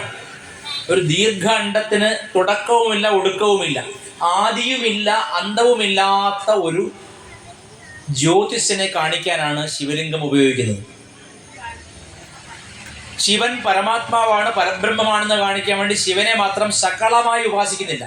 സകളമായി ഉപാസിക്കുക പറഞ്ഞാൽ കണ്ണ്, കാത്, മൂക്ക്, ചെവി ഒക്കെ വെച്ചിട്ട്, അല്ലെങ്കിൽ കൈ, കാല് ഒക്കെ വെച്ചിട്ട് ആരാധിക്കുന്നതാണ് സകളാരാധന. ആ സകളാരാധനയ്ക്ക് മുമ്പ് ഏറ്റവും ആദ്യം പ്രണവാരാധന, പ്രണവോപാസന, പ്രണവോപാസനയിൽ തുടങ്ങി ലിംഗാരാധന. എന്താ ലിംഗാരാധന? ഇത് വ്യക്തമല്ല, ഇതെന്താണ് ഈ പൊരുൾ ആർക്കും അറിഞ്ഞുകൂടാ, ഇതിൻ്റെ അറ്റം കണ്ട ആരുമില്ല. അങ്ങനെയാണ് തിരുവണ്ണാമലയിലെ ജ്യോതിലിംഗം ഉണ്ടായത്. ആദ്യമായിട്ട് ഭൂമിയിലുണ്ടായ ശിവലിംഗം ആണ് ആ തിരുവണ്ണാമല എന്ന മല. ബ്രഹ്മാവും വിഷ്ണുവും തമ്മിലൊരു തർക്കം ഉണ്ടായത്രേ. സൃഷ്ടികർത്താവായ ഞാനാണോ, സ്ഥിതികർത്താവായ അങ്ങാണോ കേമൻ എന്നൊരു തർക്കം ഉണ്ടായതാണ്. പുരാണ കഥയാണ്. പുരാണ കഥകൾക്കൊരു ലക്ഷ്യമുണ്ടാവും. ആ ലക്ഷ്യം മാത്രം എടുത്താൽ മതി, കഥയിൽ കുടുങ്ങണ്ട. അപ്പോൾ രണ്ടുപേരും തർക്കം മൂത്തപ്പോൾ ഒരു അശരീരി ഉണ്ടായി. അശരീരി എന്ന് പറഞ്ഞാൽ എവിടുന്ന് പുറപ്പെട്ടു എന്നറിയാത്ത, ശരീരത്തിൽ നിന്നല്ലാത്തൊരു ശബ്ദം. ആ അശരീരി പറഞ്ഞു, നിങ്ങളുടെ രണ്ടുപേരുടെ നടുവിൽ ഇപ്പോൾ ഒരു ജ്യോതിലിംഗം, ഒരു ജ്യോതിസ്, ഒരു തൂണായിട്ട്, അഗ്നിസ്തംഭമായിട്ട് പ്രത്യക്ഷപ്പെടും. ആ തൂണിൻ്റെ ഏതെങ്കിലും ഒരറ്റം കണ്ടുപിടിക്കുന്നവരാണ് ഏറ്റവും മഹാൻ. അപ്പോൾ തർക്കം തീർക്കാൻ വേണ്ടിയാണ്. മഹാവിഷ്ണു ഒരു പന്നിയുടെ രൂപം സ്വീകരിച്ചിട്ട്, മഹാവിഷ്ണുവിന് വരാഹാവതാരം ഉണ്ടല്ലോ, വരാഹരൂപം സ്വീകരിച്ചിട്ട് ഭൂമി തുറന്നു ഒരു താഴേക്ക് പോയി. ബ്രഹ്മാവ് അരയന്നത്തിൽ കയറി മേലേക്ക് പോയി. ഇപ്പം രണ്ടറ്റത്തും എത്രയോ കാലം സഞ്ചരിച്ചിട്ടും രണ്ടു കൂട്ടർക്കും ഈ ശിവലിംഗത്തിൻ്റെ ഒരറ്റവും കണ്ടുപിടിക്കാൻ പറ്റിയില്ല. ബ്രഹ്മാവ് കുറേ ദൂരം സഞ്ചരിച്ചിട്ട് ശിവലിംഗത്തിൻ്റെ ഉച്ചിയിൽ നിന്ന് വീണെന്ന് പറയുന്നത് കൈതപ്പൂവിനോട് ചോദിച്ചു, ഇതിൻ്റെ അറ്റം എവിടെയാണ്? അപ്പോൾ കൈതപ്പൂ പറഞ്ഞു, കണ്ടു എന്ന് പറഞ്ഞോളൂ എന്ന് പറഞ്ഞു. ബ്രഹ്മാവ് തിരിച്ചു വന്ന് പറഞ്ഞു, ഞാൻ കണ്ടു, അറ്റം കണ്ടു എന്നുണ്ട്. വിഷ്ണു തിരിച്ചു എന്ന് പറഞ്ഞു, ഞാൻ കണ്ടില്ല, അറ്റം കണ്ടില്ല, ഇതിന് അറ്റം കണ്ടുപിടിക്കാൻ സാധിക്കില്ല, ഞങ്ങൾ രണ്ടുപേരുമല്ല, ഈ പരമാത്മ തത്വം എന്താണോ ഈ ലിംഗരൂപം അതാണ് ഞങ്ങളെക്കാളൊക്കെ കേമൻ എന്ന് പറഞ്ഞു. അപ്പം മഹാവിഷ്ണു സത്യം പറഞ്ഞതുകൊണ്ട് മഹാവിഷ്ണുവിനെ നിത്യവും പൂജിക്കുമെന്നും ബ്രഹ്മാവ് നുണ പറഞ്ഞതുകൊണ്ട് ബ്രഹ്മാവിനെ നിത്യപൂജയ്ക്ക് ഉപയോഗിക്കില്ലെന്നും പറഞ്ഞു. കൈതപ്പൂ പൂജയ്ക്ക് എടുക്കില്ലെന്നും പറഞ്ഞു. ഇങ്ങനെ പുരാണ കഥയുണ്ട്. ഈ കഥയുടെ സാങ്കത്യം എന്താണെന്ന് വെച്ചാൽ ലിംഗത്തിൽ ആരാധിക്കുന്നത് വളരെ ഉയർന്ന ആരാധനയാണ്. കാരണം അവിടെ ഒരു രൂപത്തെയല്ല, രൂപത്തിനെ കടന്നുള്ള നിലയാണ് കാണിക്കുക. ഉന്മനി എന്ന് പറയും. മനസ്സ് ഉയർന്ന രീതിയിൽ പോകുമ്പോഴാണ് ആ ജ്യോതിസ്വരൂപത്തെ കാണുക, ആ ലിംഗരൂപത്തെ കാണുക. ഈ നുണ പറഞ്ഞ ആദ്യം ബ്രഹ്മാവ് പഞ്ചമുഖനായിരുന്നു അത്ര, 5 മുഖം ഉണ്ടായിരുന്നു അത്രേ. അതിലൊരു മുഖം ഈ നുണ പറഞ്ഞ ആ തല, മോതിരവിരലും തള്ളവിരലും ചേർത്തിട്ട് മഹാദേവൻ നുള്ളിയെടുത്തു എന്ന്. അപ്പോൾ ബ്രഹ്മാവ് പരമഋഷിയാണ്, സകല മന്ത്രങ്ങളുടെയും ഋഷിയാണ്. അപ്പോൾ സകല മന്ത്രങ്ങളുടെയും ഋഷിയുടെ ശിരസ് പൊട്ടിച്ചുകൊണ്ട് പരമശിവന് ബ്രഹ്മഹത്യാ പാപം വന്നു അത്രേ. അങ്ങനെ പരമശിവന്റെ വലം കൈയിൽ ബ്രഹ്മാവിൻ്റെ തലയോട്ടി ഒട്ടിപ്പോയി എന്നാണ്. അതുകൊണ്ട് പരമശിവനൊരു പര്യായമുണ്ട്, ബ്രഹ്മകപാല ഭിക്ഷു. നോക്കണേ, ഈ പ്രപഞ്ചത്തെ ആകെ സൃഷ്ടിച്ചു എന്ന് പറയപ്പെടുന്ന ബ്രഹ്മാവിൻ്റെ തലയോട്ടിയിൽ ഭിക്ഷ തേണ്ടി നടക്കുന്ന ആള് ആ ബ്രഹ്മാവിനേക്കാൾ എത്ര വലുതായിരിക്കും. പ്രപഞ്ചങ്ങൾ ഉണ്ടാവുന്നു, നിലനിൽക്കുന്നു, ഇല്ലാതാവുന്നു, അതൊക്കെ കണ്ടുകൊണ്ട് നിൽക്കുന്നു സദാശിവൻ. അതുകൊണ്ട് ഈ പ്രപഞ്ചം ഉണ്ടായാലും ഇല്ലെങ്കിലും അതിന് അതീതമായിരിക്കുന്ന പരമാത്മ തത്വത്തെ കാണിക്കാൻ വേണ്ടിയിട്ടാണ് ലിംഗരൂപത്തിൽ ശിവനെ ആരാധിക്കുന്നത്. പരമാത്മാവാണ് എന്ന് കാണിക്കാനാണ്, പരബ്രഹ്മമാണെന്ന് കാണിക്കാനാണ്. അപ്പോൾ ഓം എന്ന് പറയുന്നത് ഈ പരബ്രഹ്മത്തിൽ നിന്ന് ആദ്യമായി ഉണ്ടായ നിശ്വാസമാണ്. വേദം എങ്ങനെ ഉണ്ടായി? അത് എന്താണ് വൈദിക സങ്കല്പം? അരേ അസ്യ മഹതോ ഭൂതസ്യ നിശ്വസിതം യേന ഋഗ്വേദം യജുർവേദം സാമവേദോ അഥർവാംഗിരസ. ഈ മഹാഭൂതത്തിൻ്റെ, പരമാത്മാവിൻ്റെ, പരബ്രഹ്മത്തിൻ്റെ നിശ്വാസവായുവാണ് വേദമായി തീർന്നത്. ഋഗ്വേദമായും യജുർവേദമായും സാമവേദമായും അങ്കിരസിന് നൽകപ്പെട്ട അഥർവവേദമായും 4 വേദങ്ങളായിരിക്കുന്നത് പരബ്രഹ്മത്തിൻ്റെ നിശ്വാസമാണ്. ഈശ്വരൻ്റെ നിശ്വാസവായുവാണ് വേദങ്ങൾ. ആ വേദത്തിലെ ആദ്യത്തെ സന്തതി, പരബ്രഹ്മത്തിൻ്റെ ആദ്യത്തെ സന്തതി ഓം എന്ന ശബ്ദമാണ്.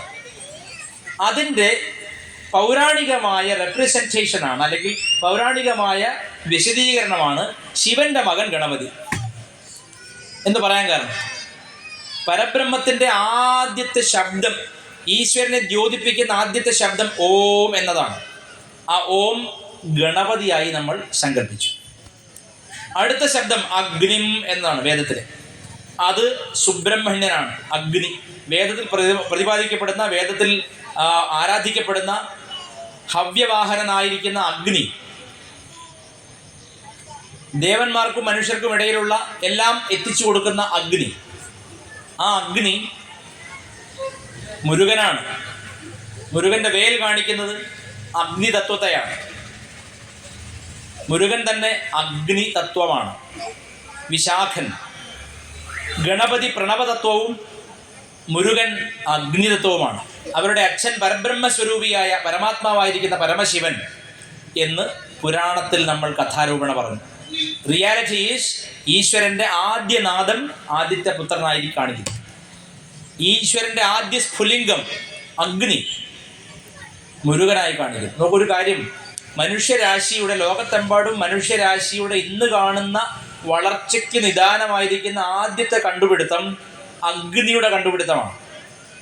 The invention of fire, or to be rather precise, the discovery of fire. അഗ്നിയുടെ കണ്ടുപിടുത്തമാണ് മനുഷ്യരാശിയുടെ ഗതി മാറ്റിയിട്ട് നമ്മൾ ആഹാരം പാകം ചെയ്ത് കഴിക്കാൻ തുടങ്ങിയതും മറ്റ് ശാസ്ത്ര സാങ്കേതിക മേഖലയിലെ വളർച്ചയും ഓരോ ഉൽപ്പന്നങ്ങൾ ഉണ്ടാക്കാൻ തുടങ്ങി. എല്ലാത്തിലും അഗ്നിയുടെ സാന്നിധ്യമുണ്ട്. അഗ്നി ഇല്ലാതെ ഒന്നും നിർമ്മിക്കാൻ പറ്റില്ല. അത്രയ്ക്ക് അടിസ്ഥാനപരമായ ഒരു ഊർജം, പഞ്ചഭൂതങ്ങളിൽ ഏറ്റവും പ്രാധാന്യം അർഹിക്കുന്ന ഒരു ഊർജമാണ്. അതിനെയാണ് മുരുകൻ എന്ന് വിളിക്കുന്നത്. ഇങ്ങനെ ഓരോ തത്വത്തിനും, ഓരോ പ്രതീകത്തിനും പിന്നിലൊരു തത്വമുണ്ട്. ആ തത്വം അറിയായികയാണ് ഹിന്ദുവിനെ 10 രൂപയ്ക്ക് മതം മാറ്റാൻ പ്രേരിപ്പിക്കുന്നത്. നമ്മുടെ പട്ടിണിയും നമ്മുടെ സാമൂഹിക അവസ്ഥയും ചൂഷണം ചെയ്ത് ഹിന്ദുക്കളെ ദുർബലമാക്കാനും ഹിന്ദുക്കളുടെ ജനസംഖ്യ കുറയ്ക്കാനും ഹിന്ദുക്കളെ രാഷ്ട്രീയമായും ഭൗതികമായും തകർക്കാനും മതം മാറ്റ ലോബികൾ അമേരിക്കയിൽ നിന്നും ഗൾഫിൽ നിന്നുമൊക്കെ കോടികൾ പണം ഇറക്കുമതി ചെയ്ത് ഇവിടെ പ്രവർത്തിക്കുന്നുണ്ട്. അവർ പല പ്രലോഭനവും പറയും. പക്ഷേ ഇതുപോലെ സാംസ്കാരികമായ ഔന്നത്യമുള്ള ഒരു സംസ്കാരം ലോകത്ത് വേറെ എവിടെയുമില്ല എന്ന് തിരിച്ചറിയുന്നിടത്താണ് നിങ്ങളൊരു ഹിന്ദു ആവുന്നത്. ഈശ്വരചന്ദ്ര വിദ്യാസാഗർ ബംഗാളിയായിരുന്നു, വളരെ വലിയ പണ്ഡിതനായിരുന്നു, സംസ്കൃത പണ്ഡിതനായിരുന്നു. സ്ത്രീകളുടെ വിദ്യാഭ്യാസത്തിന് വേണ്ടി ഏറ്റവും വലിയ സംഭാവന ചെയ്തയാളാണ്. വിധവാ പുനർവിവാഹത്തിന് വേണ്ടിയിട്ടും മറ്റ് സാമൂഹിക പരിഷ്കരണത്തിന് വേണ്ടിയിട്ടൊക്കെ മുന്നോട്ട് നിന്ന ആളാണ്. വിവേകാനന്ദ സ്വാമികൾ പോലും വിദ്യാസാഗറിൻ്റെ സ്കൂളിലെ ഒരു വിദ്യാർത്ഥിയായിരുന്നു. ഈശ്വരേന്ദ്ര വിദ്യാസാഗർ ഒരു രസകരമായ കഥ, അന്നത്തെ ബ്രിട്ടീഷ് പാർലമെൻറ്റിൽ അംഗം കൂടിയായിരുന്നു അദ്ദേഹം. ബ്രിട്ടീഷ് പാർലമെൻറ്റിൽ ഒരു നിയമം അവർ പാസ്സാക്കാൻ തുടങ്ങി. ഇന്ത്യക്കാർ മിക്കവാറും ഈ പാളത്താറെന്ന് പറയുന്ന പഞ്ചകച്ചെന്ന് പറയുന്ന സാധനം ഉടുത്തിട്ടാണ് പോവാറ്. മുണ്ട്, നമ്മുടെ മുണ്ട്. ബ്രിട്ടീഷുകാർക്ക് ഇത് വളരെ അപരിഷ്കൃതമായി തോന്നി. അവർ പറഞ്ഞു, ഇനി മുതൽ പാർലമെൻറ്റിൽ വരുന്ന എല്ലാവരും സായിപ്പന്മാരെ പോലെ തന്നെ വേഷം കെട്ടി പാൻറ്റും ഷർട്ടും അതിന് മേലെ കോട്ടും ഒക്കെ ഇട്ട് വരണമെന്ന് നിയമം പാസ്സാക്കാൻ തുടങ്ങി. അപ്പോൾ ഈശ്വരേന്ദ്ര വിദ്യാസാഗർ പറഞ്ഞു, പൂർവികരെന്ത് ചെയ്തുവോ അതാണ് ഒരു ഹിന്ദു അനുവർത്തിക്കേണ്ടത്. ഇത് പറയുമ്പോൾ അയാൾക്ക് ഒരു ഓർമ്മ വന്ന കഥ, ഒരു വലിയ കോടീശ്വരനായ മുസ്ലിം വ്യാപാരി, വലിയ പാരമ്പര്യവാദിയാണ്. അയാളുടെ ഓഫീസിലിരിക്കുമ്പോൾ ഒരു ശിപായി ഓടിക്കതച്ചു വന്ന് പറഞ്ഞു, മുതലാളി, അങ്ങയുടെ ചായ്പിലെ വിറകുവര കത്തിപ്പോകുന്നു, കൊണ്ടിട്ട തടികളൊക്കെ കത്തിപ്പോകുന്നു, ഓടി വരൂ, തീ അണയ്ക്കണം. മുതലാളി മെല്ലെ കട പൂട്ടി ഇറങ്ങി. തൊഴിലാളി ഓടുകയാണ്, മുതലാളി ഓടുന്നില്ല. മുതലാളി ഇങ്ങനെ കൈ വീശി തല ഉയർത്തി മെല്ലെ മെല്ലെയാണ് വരുന്നത്. ഉടനെ തൊഴിലാളി പറഞ്ഞു, മുതലാളി ഇങ്ങനെ നടന്നാൽ വിറകുവര മൊത്തം കത്തിപ്പോവും, അങ്ങയുടെ തടി കൊണ്ടുവച്ച തടി മുഴുവൻ കത്തിപ്പോവും. അപ്പോൾ ഉടനെ വ്യാപാരി പറയുകയാണ്, മിണ്ടാതിരിക്കട ചപ്പ, എൻ്റെ മുത്തശ്ശനും എൻ്റെ അച്ഛനും ഒക്കെ ഇങ്ങനെയാണ് നടന്നത്, 4 വിറക് കത്തിച്ചിട്ട് എന്നെ നടത്താൻ മാറ്റാൻ പറ്റില്ല എന്ന്. അതുപോലെ നമ്മളും നമുക്ക് കിട്ടുന്ന പ്രലോഭനങ്ങൾ കണ്ടിട്ട് പാരമ്പര്യം മറന്നാൽ നാളെ ഇവിടെ കുറി തൊട്ട് നടക്കാൻ അനുവാദം ചോദിക്കേണ്ടി വരും, കയ്യിലൊരു പൂജിച്ച ചരട് കെട്ടാൻ അനുവാദം ചോദിക്കേണ്ടി വരും, നമ്മുടെ ഗണപതി ഒന്ന് തൊഴാൻ അനുവാദം ചോദിക്കേണ്ടി വരും. അത്തരം ദുരവസ്ഥ ഉണ്ടാവാതിരിക്കാൻ ഇവിടെ ഹിന്ദു അവശേഷിക്കണം. കുഞ്ഞുങ്ങൾക്ക് ഈ തത്വങ്ങൾ പറഞ്ഞു കൊടുക്കണം. ഞാൻ കണ്ടെടുത്തോളം ഏറ്റവും കൂടുതൽ വീഡിയോ ഗെയിംസ്, ഓൺലൈൻ ഗെയിംസ് ഇതിനൊക്കെ അഡിക്റ്റ് ആയിരിക്കുന്നത് ഹിന്ദു കുട്ടികളാണ്. കാരണം ഒരു മൂല്യം അവർക്ക് കിട്ടുന്നില്ല. അമ്മ സീരിയലിൻ്റെ മുമ്പിലോ ക്ലബിലോ ആയിരിക്കും, അച്ഛൻ രാത്രി ആടി ആടി നടരാജനായിട്ടാണ് വരുന്നത്. യാതൊരു മൂല്യവും ഒരു ശരാശരി ഹിന്ദു കുട്ടിക്ക് കിട്ടുന്നില്ല. വീട്ടിൽ പരസ്പരം പറയുന്ന വാക്കുകളുടെ മഹത്വം പറയും വേണ്ട. മിക്കവാറും തമ്മിലടിയാണ്. ബന്ധുക്കൾ തമ്മിൽ സ്നേഹമില്ല. അമ്മാവനെ പറ്റി കുറ്റം പറഞ്ഞു കൊടുക്കും വീട്ടിൽ. അമ്മാവൻ വരുമ്പോൾ ചിരിച്ചുകൊണ്ട് സ്വീകരിക്കുന്ന കുട്ടി കാണാം. ഇപ്പോൾ കുട്ടി ഇതിലൊരു വൈരുദ്ധ്യം കാണുന്നുണ്ട്. അമ്മയും അച്ഛനും കൂടി ഇന്നലെയല്ലേ അമ്മാവൻ്റെ കുറ്റം പറഞ്ഞത്, ഇന്നിപ്പോൾ അമ്മാവൻ വരുമ്പോൾ സ്നേഹിച്ച് സ്വീകരിക്കുന്നു. അപ്പോൾ ഒരു മുഖം മൂടിയിട്ട ഒരു കപടത നിറഞ്ഞ ഒരു സമൂഹമായി നമ്മുടെ ഹിന്ദു സമൂഹം ഈ അടുത്ത കാലത്ത് മാറിയിട്ടുണ്ട്. ഇതിന് മാറ്റം വരണം. ജെന്യുവനായി ജീവിക്കണം. കുട്ടികളുടെ മുമ്പിൽ നിന്ന് കുറ്റം പറയരുത് മറ്റുള്ളവരുടെ. കുട്ടികളെ ശാസിച്ച് വളർത്തണം. 15 വയസ്സ് വരെ ശാസിച്ച് വളർത്തണം. മൂല്യങ്ങൾ കൊടുക്കണം. ചെറുപ്പത്തിലേ കൊടുക്കാത്തത് പ്രായം ചെന്ന് കൊടുത്താൽ അത് ഫലം ചെയ്യില്ല. കതിരിൽ വളം വയ്ക്കുക എന്ന് പറയും. അതുകൊണ്ട് കാര്യമില്ല. വേരിന് കിട്ടണം വെള്ളം. ചെറുപ്പത്തിലേ പഠിപ്പിക്കണം. ഇപ്പോൾ പല അമ്മമാരും ചെയ്യുന്നൊരു തന്ത്രം, ഇപ്പം പിന്നെ ആരും പ്രസവിക്കാറില്ല. പ്രസവം എന്ന് പറഞ്ഞാൽ പുറത്തേക്കുള്ള ഒഴുക്കാണ്. ഇപ്പം മുറിച്ചെടുക്കുകയാണ്, അകത്തുനിന്ന് ഇങ്ങനെ പൊക്കിയെടുക്കുകയാണ്. സിസേറിയൻ എന്നാണ്. ഡോക്ടർമാർക്ക് പൈസ കിട്ടും, ആശുപത്രികൾക്ക് പൈസ കിട്ടും ഓപ്പറേഷൻ ചെയ്താൽ. അതിനുവേണ്ടി എന്തെങ്കിലും ന്യായം അവർ പറയും. വയറ്റിനകത്ത് വെള്ളം കുറവാണ്, കാറ്റ് കൂടുതലാണ്, എന്തെങ്കിലും ഒരു ന്യായം അവർ പറയും. രക്തം കുറഞ്ഞു പോയി, രക്തം കൂടിപ്പോയി. ഈ ന്യായം കേട്ട് നമ്മൾ ദാറ്റ് വിൽ ബി സെഡ് 11ാമത്തെ മണിക്കൂർ എന്ന് പറയും, 11th hour, അവസാന നിമിഷമാണ് പറയുക. അപ്പോൾ പാവം ഭർത്താവ് പേടിച്ച് ഒപ്പിട്ട് കൊടുക്കും, സിസേറിയൻ ചെയ്ത് കൊടുക്കും. 5 ലക്ഷം രൂപയ്ക്ക് വലിയ ഹോസ്പിറ്റലൊക്കെ അത്രയാണ്. ഇപ്പോൾ ചെറിയ ഹോസ്പിറ്റൽ കഥ എനിക്കറിയില്ല. അപ്പോൾ ഈ കുട്ടി ജനിക്കുന്നത് തന്നെ സീസറായിട്ടാണ്, പുറത്തേക്കാണ്. കുട്ടികൾ ജനിച്ചാൽ ആദ്യം അവർക്ക് നല്ല ശബ്ദങ്ങൾ കേൾക്കണം. ഈ ഇസ്ലാം മതക്കാർ ചെവിയിൽ ബിസ്മി ചൊല്ലി കൊടുക്കും. ക്രിസ്ത്യാനികളും അങ്ങനത്തെ എന്തോ പറയും. ഹിന്ദുക്കൾ ചിലപ്പോൾ അവിടെ പ്രസവത്തിൻ്റെ പൈസ എടുത്തതിൻ്റെ തമ്മിലടി നടക്കുകയായിരിക്കും, അച്ഛൻ്റെ അനിയനും തമ്മിൽ. അപ്പോൾ അവിടെ നല്ല നല്ല വാക്കുകളായിരിക്കും ഒരു പരസ്പരം. അത് കേട്ടിട്ട് അവൻ വളരുന്നത്. ഇവൻ മിക്കവാറും കേരള മുഖ്യമന്ത്രിയാവും ചെയ്യും. എങ്ങനെ അമ്പലം പൊളിക്കാം, എങ്ങനെ സംസ്കാരത്തിന് വിരുദ്ധമായി പെരുമാറാം, ഗണപതി മിത്താണ് എന്നൊക്കെ പറയും. നമ്മുടെ കുട്ടികൾ ജനിക്കുന്ന ആ നിമിഷം it's A very crucial time. ആ സമയത്ത് അവർ കേൾക്കുന്ന ശബ്ദം ശാന്തമായ മന്ത്രങ്ങളോ സ്വസ്തി വചനങ്ങളോ ആയിരിക്കണം. ഇതൊന്നുമല്ല ഹിന്ദുക്കൾക്കൊന്നും ശ്രദ്ധയില്ല. എല്ലാവരും കണക്കാണ്. 90 വയസ്സുള്ള കിളവി മുതൽ 9 ദിവസം കഴിഞ്ഞ് കുട്ടി വരെ ഓരോ തരത്തിൽ അഡിക്ഷനിലാണ് ജീവിക്കുന്നത്. അത് മാറ്റം വരണം. സന്ധ്യാനേരത്തെ നാമജപം മുടക്കരുത്. പണ്ടൊക്കെ നമ്മുടെ തറവാടുകളിൽ സന്ധ്യയ്ക്ക് 2 നാമം എന്തായാലും ജപിക്കും. ഒന്ന് രാമനാമം, ഒന്ന് ശിവനാമം. ഒന്നല്ലെങ്കിൽ രാമരാമ രാമരാമ രാമരാമ പാഹിമാം രാമപാദം ചേരണേ മുകുന്ദരാമ പാഹിമാം എന്ന് മലയാളത്തിൽ ചൊല്ലും. അല്ലെങ്കിൽ വെറുതെ രാമരാമ രാമ ജപിക്കുമായിരുന്നു. പഞ്ചാക്ഷരി ഓം നമഃ ശിവായ ജപിക്കുമായിരുന്നു. ഇതൊന്നും ഇപ്പോൾ ഇല്ല. ഈശ്വരന് കണ്ണ് കാണാൻ വേണ്ടി വിളക്ക് കത്തിരിക്കും. ഈശ്വരന് കണ്ണ് കാണാൻ നമുക്കല്ല, നമുക്കിതിൻ്റെ ആവശ്യമൊന്നുമില്ല. നമ്മൾ കൊണ്ട് വിളക്ക് അവിടെ വെച്ചിട്ട് നേരെ ഓടി TV വെക്കുകയാണ് പോയിട്ട്. അത് FIR കഴിഞ്ഞിട്ട് ഓഫ് ചെയ്യുള്ളൂ. FIRലാണ് മസാലയുള്ളത്. അച്ഛൻ മകളെ പീഡിപ്പിച്ചു, 10 വയസ്സുകാരെ 10 പേർ ചേർന്ന് പീഡിപ്പിച്ചു, അമ്മയെ മകൻ വെട്ടിക്കൊന്നു. ഇങ്ങനെയുള്ള ക്രൂരതയും നിർദ്ദയമായ കാര്യങ്ങളും അടങ്ങിയ പരിപാടി കണ്ടിട്ടാണ് ഉറങ്ങുന്നത്. രാത്രി അവസാനത്തെ ചിന്തയാണ് അച്ഛൻ മകളെ പീഡിപ്പിച്ചു, അല്ലെങ്കിൽ 10 പേര് കൂടി ബലാത്സംഗം ചെയ്ത് കൊന്നു. ഇതൊക്കെ കേട്ടിട്ടാണ് കിടന്നുറങ്ങുന്നത്. അടുത്ത ദിവസം രാവിലെയും സ്വാഹ. രാത്രി അവസാനം എന്ത് ചിന്തിക്കുന്നുവോ അത് രാവിലത്തെ ആദ്യത്തെ ചിന്തയായിട്ട് വരും. ഉറക്കം ഒരു ചെറിയ മരണമാണ്. Sleep is A mini death. അപ്പോൾ ഉറങ്ങുന്നതിന് മുൻപ് പാദം കഴുകി, കൈകാലുകൾ കഴുകി, നെറ്റിയിൽ ഭസ്മം ധരിച്ചുറങ്ങണം. അവസാനം കിടക്കുന്നതിന് മുമ്പ് നാമം ജപിക്കണം. ഭാര്യാഭർത്താക്കന്മാരാണെങ്കിൽ അവർ ഇണ ചേരുന്നുണ്ടെങ്കിൽ അതിന് ശേഷവും ശരീരം ശുദ്ധമാക്കിയ ശേഷം നാമം ജപിച്ചേ കിടക്കാവൂ. പട്ടികളെപ്പോലെ ആവരുത്.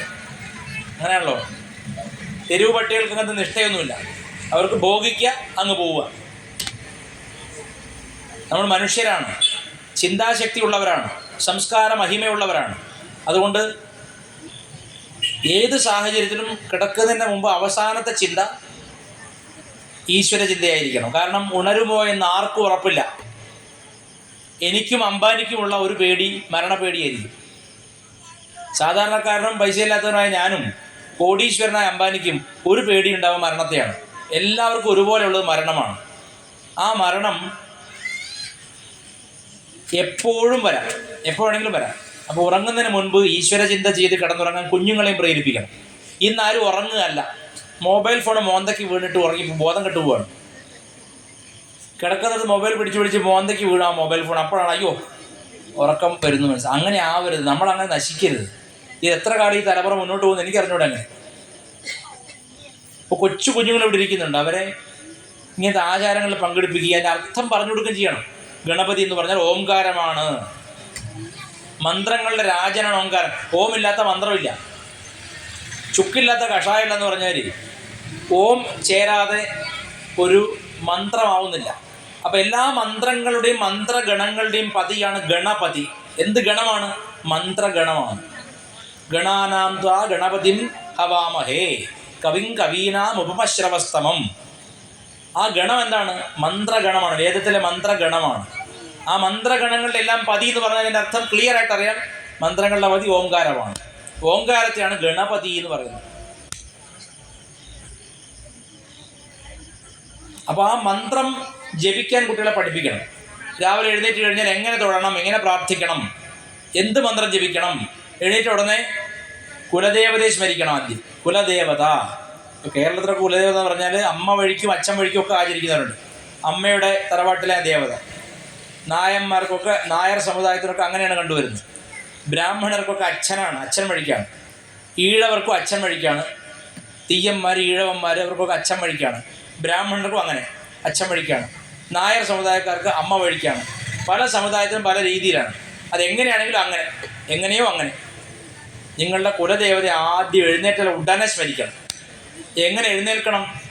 വലത് തിരിഞ്ഞേക്കണം. എൻ്റെ വലതു ഭാഗം ഞാൻ കാണിക്കണം, നിങ്ങളുടെ വലതു ഭാഗം കൊണ്ടുവരും. വലതു ഭാഗം തിരിഞ്ഞെഴുതാൻ, ഇടതു ഭാഗത്ത് സാക്ഷാൽ മഹാലക്ഷ്മിയെ, ഐശ്വര്യ ദേവതയെ സങ്കല്പിക്കണം മനസ്സിൽ. വലതു ഭാഗത്ത് ഗോവിന്ദനെ, മഹാവിഷ്ണുവിനെ സങ്കല്പിക്കണം. എന്നിട്ട് എഴുന്നേക്കണം. ഇടതു ഭാഗത്ത് സാക്ഷാൽ മഹാലക്ഷ്മി, വലതു ഭാഗത്ത് ഗോവിന്ദൻ. സ്മരിച്ചിട്ട് ഗോവിന്ദ ഗോവിന്ദ എന്ന് സ്മരിച്ച് എഴുന്നേക്കണം. ചെയ്യൂ ഇതൊക്കെ നാളെ ആർക്കറിയാം. എടാ ഗോവിന്ദ എന്നായിരിക്കും വിളിക്കുന്നത് ഭർത്താവിൻ്റെ പേര് അങ്ങനെയാണെങ്കിൽ. വലതു ഭാഗം തിരിഞ്ഞെഴുന്നേക്കണം. എപ്പോഴും കുട്ടികളോട് പറയണം, കുട്ടികളെ ചില അമ്മമാർക്കൊരു സൂക്കേടുണ്ട്, കുട്ടികൾ കിടന്നുറങ്ങുന്നിടത്ത് അടിച്ച് എഴുന്നേൽപ്പിക്കുക, അല്ലെങ്കിൽ തലയിൽ വെള്ളം കോരി ഒഴിക്കുക, അല്ലെങ്കിൽ ഒച്ചയിടുക അടുക്കളയിൽ നിന്ന്. ചെയ്യരുത്. ഉറക്കത്തിൽ നിന്ന് ഉണർത്തേണ്ടത് വളരെ മൃദുവായിട്ടാണ്. ഒരിക്കലും ഞെട്ടിക്കരുത്. ആ ഞെട്ടൽ ആ ദിവസം മുഴുവൻ അവൻ്റെ പെർഫോമൻസിനെ, പഠിത്തത്തെ, അവൻ്റെ ഓർമ്മശക്തിയൊക്കെ ബാധിക്കും. അപ്പം അമ്മമാർ മൃദുവായി ഉണർത്തണം. ഇപ്പം നിങ്ങൾ പറയും, നിങ്ങൾക്ക് അറിയാനില്ല പോത്ത് പോലെയാണ് അവൻ ഉറങ്ങുന്നത്, എന്ത് ചെയ്താലും ഉണരില്ല എന്ന് പറയുന്ന അമ്മമാരുണ്ടാവും. അതിനൊരു വിദ്യയുണ്ട്. ഈ കാലിൻ്റെ കണങ്കാൽ ചേരുന്ന ഭാഗമില്ലേ, കാലിൻ്റെ ആ വളവ് വരും, കാൽപ്പത്തിയിലേക്ക് പോകുന്ന വളവില്ലേ, ആ ഭാഗത്ത് 2 വിരലോട്ട് ഇങ്ങനെ മെല്ലെ തട്ടിയാൽ ഏവനും ഉണരും. ആ നേർവ്, ആ ഭാഗം ഇങ്ങനെ തട്ടിയാൽ എത്ര ഉറക്കത്തിലാണ് എണീക്കും.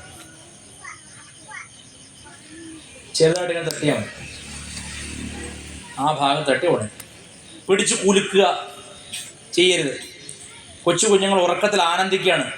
നിങ്ങളൊക്കെ പറയുന്ന തെറിയൊക്കെ കേട്ട് മടുത്തിട്ടാണ് അവർ കിടന്നുറങ്ങുന്നത്. അവർ സന്തോഷത്തോടെ ഉറങ്ങുകയാണ്. അപ്പോൾ പോയിട്ട് പിടിച്ച് കുലുക്കുകയും ചവിട്ടിയും ഒന്നും എഴുന്നേൽപ്പിക്കരുത്. രാത്രി കിടക്കാൻ ചെന്നാൽ ആദ്യം ചെയ്യേണ്ടത് ഫോൺ മാറ്റി വയ്ക്കുക എന്നുള്ളതാണ്. വൃക്ക വേണമെങ്കിൽ കൊടുക്കും കുട്ടികൾ, ഫോൺ തരില്ല. നിങ്ങൾ കേട്ടില്ലേ, വൃക്ക മാറ്റിവെക്കൽ ശസ്ത്രക്രിയ, അത് വേണം. വൃക്ക 2 കൊണ്ടുപോയിക്കോളാൻ പറയും. ഫോൺ സമ്മതിക്കില്ല. ബ്രഹ്മാവിൻ്റെ തലയൊട്ടി ശിവൻ്റെ കയ്യിൽ ഒട്ടിയിട്ട് പറഞ്ഞവരെയാണ് ഇവരുടെ കയ്യിൽ മൊബൈൽ ഒട്ടിയിരിക്കുകയാണ്. അത്ര അഡിക്ഷനാണ്. നിയന്ത്രിക്കാൻ പറ്റാത്ത ദുർബലമായൊരു മനസ്സിൻ്റെ പ്രതീകമാണത്. They do not have any control over their minds. അവരുടെ മനസ്സിന് മേലെ ഒരു നിയന്ത്രണവും ഇല്ലാത്തതുകൊണ്ടാണ് അങ്ങനെ. ദുർബല മനസ്സുകളാണ്. കോട്ടയത്ത് 2019 ഒരു പയ്യൻ ആത്മഹത്യ ചെയ്തു. 20 വയസ്സേ ഉള്ളൂ. തൂങ്ങിച്ചത്തു. എന്താ കാര്യം? അവൻ ഈ ഗെയിം കളി അഡിക്റ്റാണ്. രാത്രി മുഴുവൻ ഗെയിം കളിയാണ്. അപ്പോൾ ഒരു തവണ അമ്മ വൈഫൈ റീചാർജ് ചെയ്തില്ല. അപ്പോൾ ഗെയിം കളി നിന്നല്ലോ, വൈഫൈ ഉണ്ടെങ്കിലേ പറ്റുള്ളൂ. 2 ദിവസമായിട്ട് അമ്മ ചെയ്യുന്നില്ല. 3-ാം ദിവസവും പറഞ്ഞു റീചാർജ് ചെയ്ത് തരാൻ. അമ്മ പറഞ്ഞു വേണ്ട, ഈ കളി കാരണം നിനക്ക് ഉറക്കമില്ല, കോളേജിലും പോകില്ല, പഠിക്കുന്നില്ല, നശിച്ചു പോകും, നീ വേണ്ട എന്ന് പറഞ്ഞു. അമ്മ ഓഫീസിൽ പോയി. മകൻ അമ്മയോട് പ്രതിഷേധമായിട്ട് തൂങ്ങിച്ചത്. നോക്കൂ, ഫീബിൾ മൈൻഡ്സ് ദുർബല മനസ്സുകളാണ്. ചെറിയൊരു പ്രഷർ, ചെറിയൊരു സ്ട്രെസ്സ്, ചെറിയൊരു ദുഃഖം, ചെറിയൊരു നിരാശ പോലും താങ്ങാൻ കഴിവില്ലാത്ത, ഒന്നിനും കൊള്ളാത്ത യൂസ്ലെസ് ജനറേഷനാണ്. നമ്മുടെയൊക്കെ കുട്ടിക്കാലത്ത് പെൻസിൽ എഴുതി തീർന്ന് കുറ്റി കാണിച്ചാലേ അടുത്ത പെൻസിൽ വാങ്ങുള്ളൂ. ഇന്നെല്ലാം സുലഭമാണ്. ഇന്നെല്ലാം കയ്യിൽ കിട്ടുന്നു. ഒന്നിനും മൂല്യമില്ല, ഒന്നിനും വിലയില്ല. പുതിയതിനൊരു പുതുമയില്ലാതായി. പുതിയതൊന്നിനും പുതുമയില്ലാതായി. പുതിയ വസ്ത്രത്തിന് പുതുമയില്ലാതായി. പണ്ടൊക്കെ ദീപാവലി വരുമ്പോഴോ ഓണം വരുമ്പോഴോ ആണ് ഒരു ഷർട്ട് കിട്ടുക. അത് ഇന്നത്തെ പോലെ റെഡിമെയ്ഡ് അല്ല. സിഗരറ്റ് മണക്കുന്ന ഷർട്ടാണ് കേരളീയരെല്ലാം ധരിച്ചിരുന്നത്. അതെന്താ അങ്ങനെ? ഈ തയ്യക്കാരൻ ഇതിൻ്റെ പണി തീവണ്ടി പോലെ. അവൻ തയ്ച്ചു തരുന്ന ഷർട്ടാണ് കേരളീയരെല്ലാം, ബ്രാഹ്മണനും പുലയനും എല്ലാവരും ഇട്ടിരുന്നത്. ഒരു വ്യത്യാസമില്ല.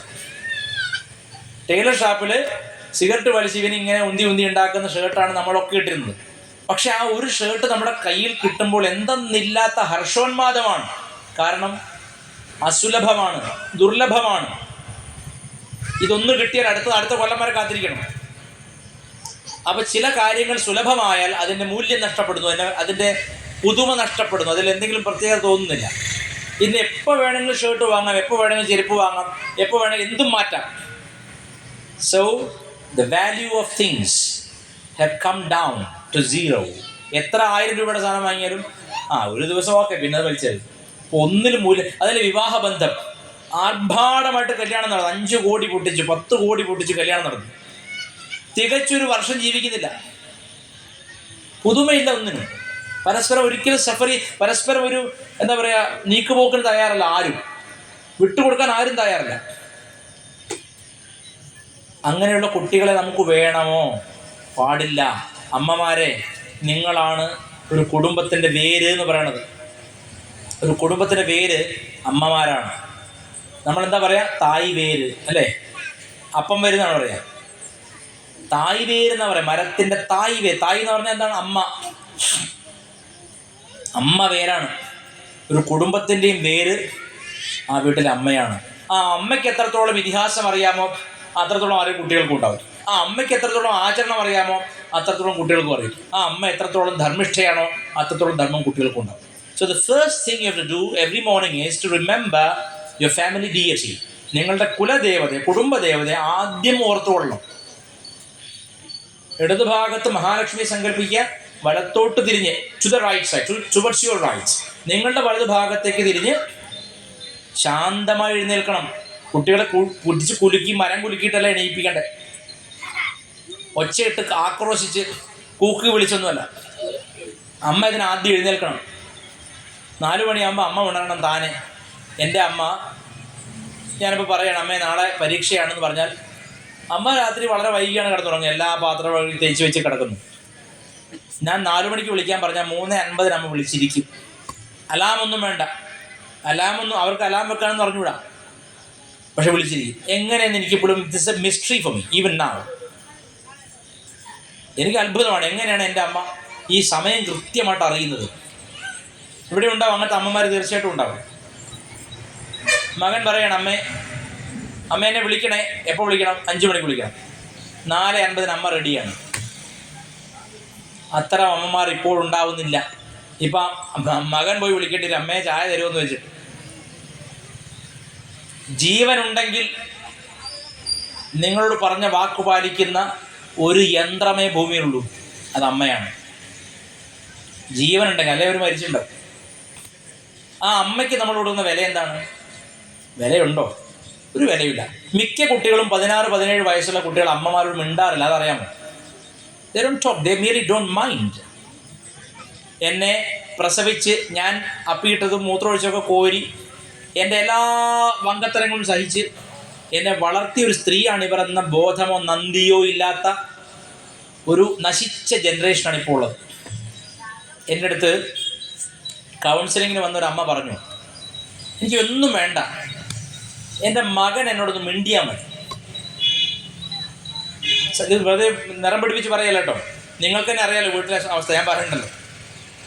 മുത്തശ്ശിയോട് പുച്ഛമാണ്, മുത്തശ്ശൻ ഒരു വേണ്ടാത്ത വസ്തു. കുട്ടികൾ മിണ്ടുന്നില്ല. 16-17 വയസ്സ്. ഈ മൊബൈൽ കിട്ടിയാൽ അവന് കല്യാണമായി, അതിൽ കുടുംബജീവിതമായി, അമ്മയും അച്ഛനൊക്കെ ഈ സാധനമാണ്. തന്തയും തള്ളയും ഒക്കെ ഇത് നമ്മൾ പറയും, തന്തയും നീയേ തായും നീയേ, ഇത് ഫോണിനോടാണ്. അങ്ങനെ നന്ദിയില്ലാത്തൊരു വർഗം. സ്വന്തം വീട്ടിൽ വാടകക്കാരനെ പോലെ താമസിക്കുക. വാടകക്കാരെ പോലെയാണ്. ഒരു മുറിയിൽ അങ്ങ് ഒതുങ്ങും. രാത്രി ഉറങ്ങാതെ ഗെയിം കളിക്കുകയോ ഫോണിൽ കുറുക എന്നൊരു പരിപാടി. കുറുക ഏത് പെൺകുട്ടികളെ വിളിച്ചിട്ട് പ്രാവ് കുറുകുന്നവർ നമുക്കൊന്നും മനസ്സിലാവില്ല അവരെന്താ പറയുന്നത്. എനിക്കൊക്കെ ഉറക്കേ പറയാൻ പറ്റുള്ളൂ. ഞാനൊക്കെ പ്രേമിച്ച നാട്ടിൽ മുഴുവൻ അറിയും. ഇപ്പോഴത്തെ കുട്ടികൾക്ക് ഒരു ടെക്നിക്ക് കിട്ടുമ്പോൾ വലിയ അവരെന്താ പറയണമെന്ന് അവർക്ക് തന്നെ മനസ്സിലാവുമെന്ന് എനിക്കറിയില്ല. അത്ര ശബ്ദമില്ല, കുറുക എന്ന് തന്നെ പറയാം ഫോണിൽ. ഇപ്പോൾ ഇയർ പോഡ് എന്നിട്ട് പറഞ്ഞ് ചെറിയ ചെവിക്കകത്ത് വെക്കുന്ന സാധനമുണ്ട്. ഇപ്പോൾ ഇവർ നമ്മളോടാണോ സംസാരിക്കുന്നത്, നമ്മളോടാണ് ശരിക്കും നമ്മൾ വിചാരിക്കല്ല, ഒരു ഫോണിലാണ്, നമ്മളോടല്ല സംസാരിക്കുന്നത്. ഇപ്പോൾ കുടുംബത്തിൽ അച്ഛനോട് മിണ്ടില്ല, അമ്മയോട് മിണ്ടില്ല, അനിയത്തിയോട് മിണ്ടില്ല, അനുജനോട് മിണ്ടില്ല, ഏട്ടനോട് മിണ്ടില്ല. അവനവൻ്റെ ചെറിയ ബബിൾ, സെൽഫ് ക്രിയേറ്റഡ് വേൾഡ്, ആ സ്വന്തം ലോകത്ത് ഇങ്ങനെ ജീവിക്കുകയാണ്. പക്ഷെ ഇവൻ അറിയുന്നില്ല അച്ഛൻ ജോലിക്ക് പോകുന്നതുകൊണ്ടാണ് ഇവൻ ഊണ് കഴിക്കുന്നതെന്ന് അറിയുന്നില്ല. ഇവന് മൊബൈൽ റീചാർജ് ചെയ്യുന്ന അച്ഛൻ ജോലിക്ക് പോയിട്ടാണ്, അല്ല അമ്മ ജോലിക്ക് പോയിട്ടാണ്. അമ്മയും സഹോദരിയും അലക്കി തേച്ച വസ്ത്രമാണ് ഇട്ടിരിക്കുന്നത്, അതിന് നന്ദിയില്ല. ഒരു സേവനത്തിനും നന്ദിയില്ലാത്തൊരു വർഗം കേരളത്തിലെ അല്ലെങ്കിൽ ഭാരതത്തിലെ, ലോകം മുഴുവൻ അങ്ങനെയാണ്, ടീനേജേഴ്സാണ്. ഇതുകൊണ്ടാണ് വിശ്വപ്രസിദ്ധിയായ കമലാദാസിനെ പിന്നെ മതം മാറ്റി കമല സുരയ്യയാക്കി. ആ കഥയിൽ നമ്മൾ പറയാണ്ടിരിക്കുകയാണ് ഭേദം. ലോകം മുഴുവൻ അറിയപ്പെടുന്ന പോയറ്റസാണ്, കവയിത്രിയാണ്. അവരുടെ ഒരു പോയമുണ്ട്. ആ പോയമിൻ്റെ പേരാണ് ദി മിഡിൽ ഏജ്, മധ്യവയസ്സ്.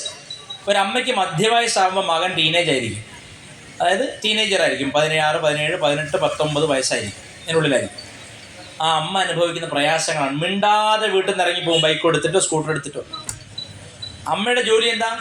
പൈസ കൊടുക്കാതെ വീട്ടിലെ വേലക്കാരി, ശമ്പളം കൊടുക്കാത്ത വേലക്കാരിയാണ് അമ്മ. എല്ലാ ജോലിയും, തറ തുടയ്ക്കും, പൈസ വേണ്ട, ശമ്പളം കൊടുക്കണ്ട, തറ വൃത്തിയായിട്ട് തുടയ്ക്കും, തുണി നന്നായി അലക്കിത്തരും, എൻ്റെ സോക്സ് വരെ കഴുകിത്തരും, അണ്ടർവെയർ വരെ കഴുകിത്തരും, ആഹാരം ഉണ്ടാക്കിത്തരും. വേലക്കാരിയുടെ സ്ഥാനമേ ഉള്ളൂ.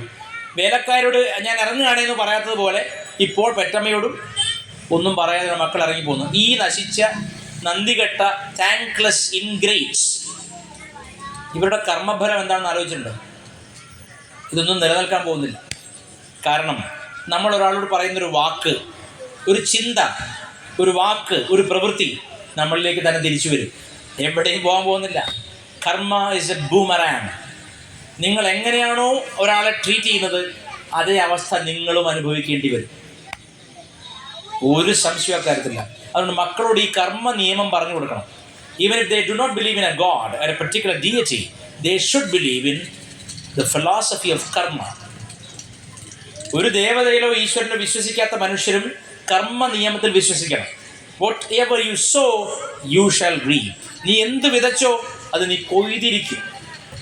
ആദ്യം പറയുന്നത് മഹാഭാരതം, രാമായണം തുടങ്ങിയ നമ്മുടെ ഇതിഹാസങ്ങൾ ഇത് വളരെ സ്പഷ്ടമായിട്ട് കഥാപാത്രങ്ങളോട് പറയും. നിങ്ങൾ എന്ത് പറഞ്ഞു ഒരാളോട് അത് നിങ്ങൾ തിരിച്ചു വരും. നിങ്ങൾ എന്ത് ചെയ്തു ഒരാളോട് അത് നിങ്ങൾക്ക് തിരിച്ചു വരും. In some other form. അമ്മ തന്നെ പറഞ്ഞോണമെന്നില്ല.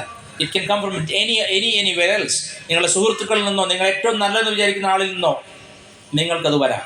ഇപ്പോൾ കർമ്മ നിയമം എന്നത് ഈശ്വരനെ വിശ്വസിക്കാത്തവനും വിശ്വസിക്കുന്നവനും ഒരുപോലെയാണ്. ഇപ്പം ഞാൻ ഗുരുത്വാകർഷണ നിയമത്തിൽ വിശ്വസിക്കുന്നില്ല എന്നൊരാൾ പറയുകയാണ്. ഒരാൾ പറയുന്നത് ഞാൻ ഗുരുത്വാകർഷണ നിയമത്തിൽ വിശ്വസിക്കുന്നു, ദ ലോ ഓഫ് ഗ്രാവിറ്റി. അപ്പോൾ രണ്ടുപേരും ഒരു കല്ല് മേലേക്ക് എറിഞ്ഞാൽ വിശ്വസിക്കാത്തവൻ്റെ കല്ല് ആകാശത്തേക്ക് പോവോ? ഇല്ല, അതും താഴേക്ക് വരും. Because it is a law. So karma is a law. കർമ്മ ഒരു നിയമമാണ്. നിങ്ങൾ എന്ത് ചിന്തിക്കുന്നു, എന്ത് പ്രവർത്തിക്കുന്നു, എന്ത് പറയുന്നു, ഈ കാര്യങ്ങളെല്ലാം നിങ്ങളിലേക്ക് തിരിച്ചു വരും എന്നറിഞ്ഞുകൊണ്ട് ആരെയും അറിഞ്ഞുകൊണ്ട് വേദനിപ്പിക്കാതിരിക്കുക, അവഗണിക്കാതിരിക്കുക. ജീവിതത്തിൻ്റെ പളപളപ്പിൽ മുങ്ങിയിട്ട് അമ്മയെ മറക്കരുത്, അച്ഛനെ മറക്കരുത്, ആചാര്യനെ മറക്കരുത്. ഇപ്പോൾ വീട്ടിലൊരു ഗസ്റ്റ് വന്നാൽ അവരോട് സംസാരിക്കുന്ന എത്ര കുട്ടികളുണ്ട്? വീട്ടിൽ അമ്മയുടെ സുഹൃത്തോ അച്ഛൻ്റെ സുഹൃത്തോ വന്നിരിക്കുന്നു, മകൻ എവിടെയോ പോയിട്ട് തിരിച്ച് വീട്ടിൽ കയറി വരുമ്പോൾ മൈൻഡ് ചെയ്യാതാകത്തേക്ക് കയറി പോകും. ശരിയല്ലേ? മിണ്ടില്ല. അതിഥി ദേവോ ഭവ. വീട്ടിലെ അതിഥി ദേവതുല്യനാണ്. ഇങ്ങനെയുള്ള മൂല്യങ്ങളൊന്നും ഇന്നത്തെ കുട്ടികൾക്ക് കിട്ടുന്നില്ല.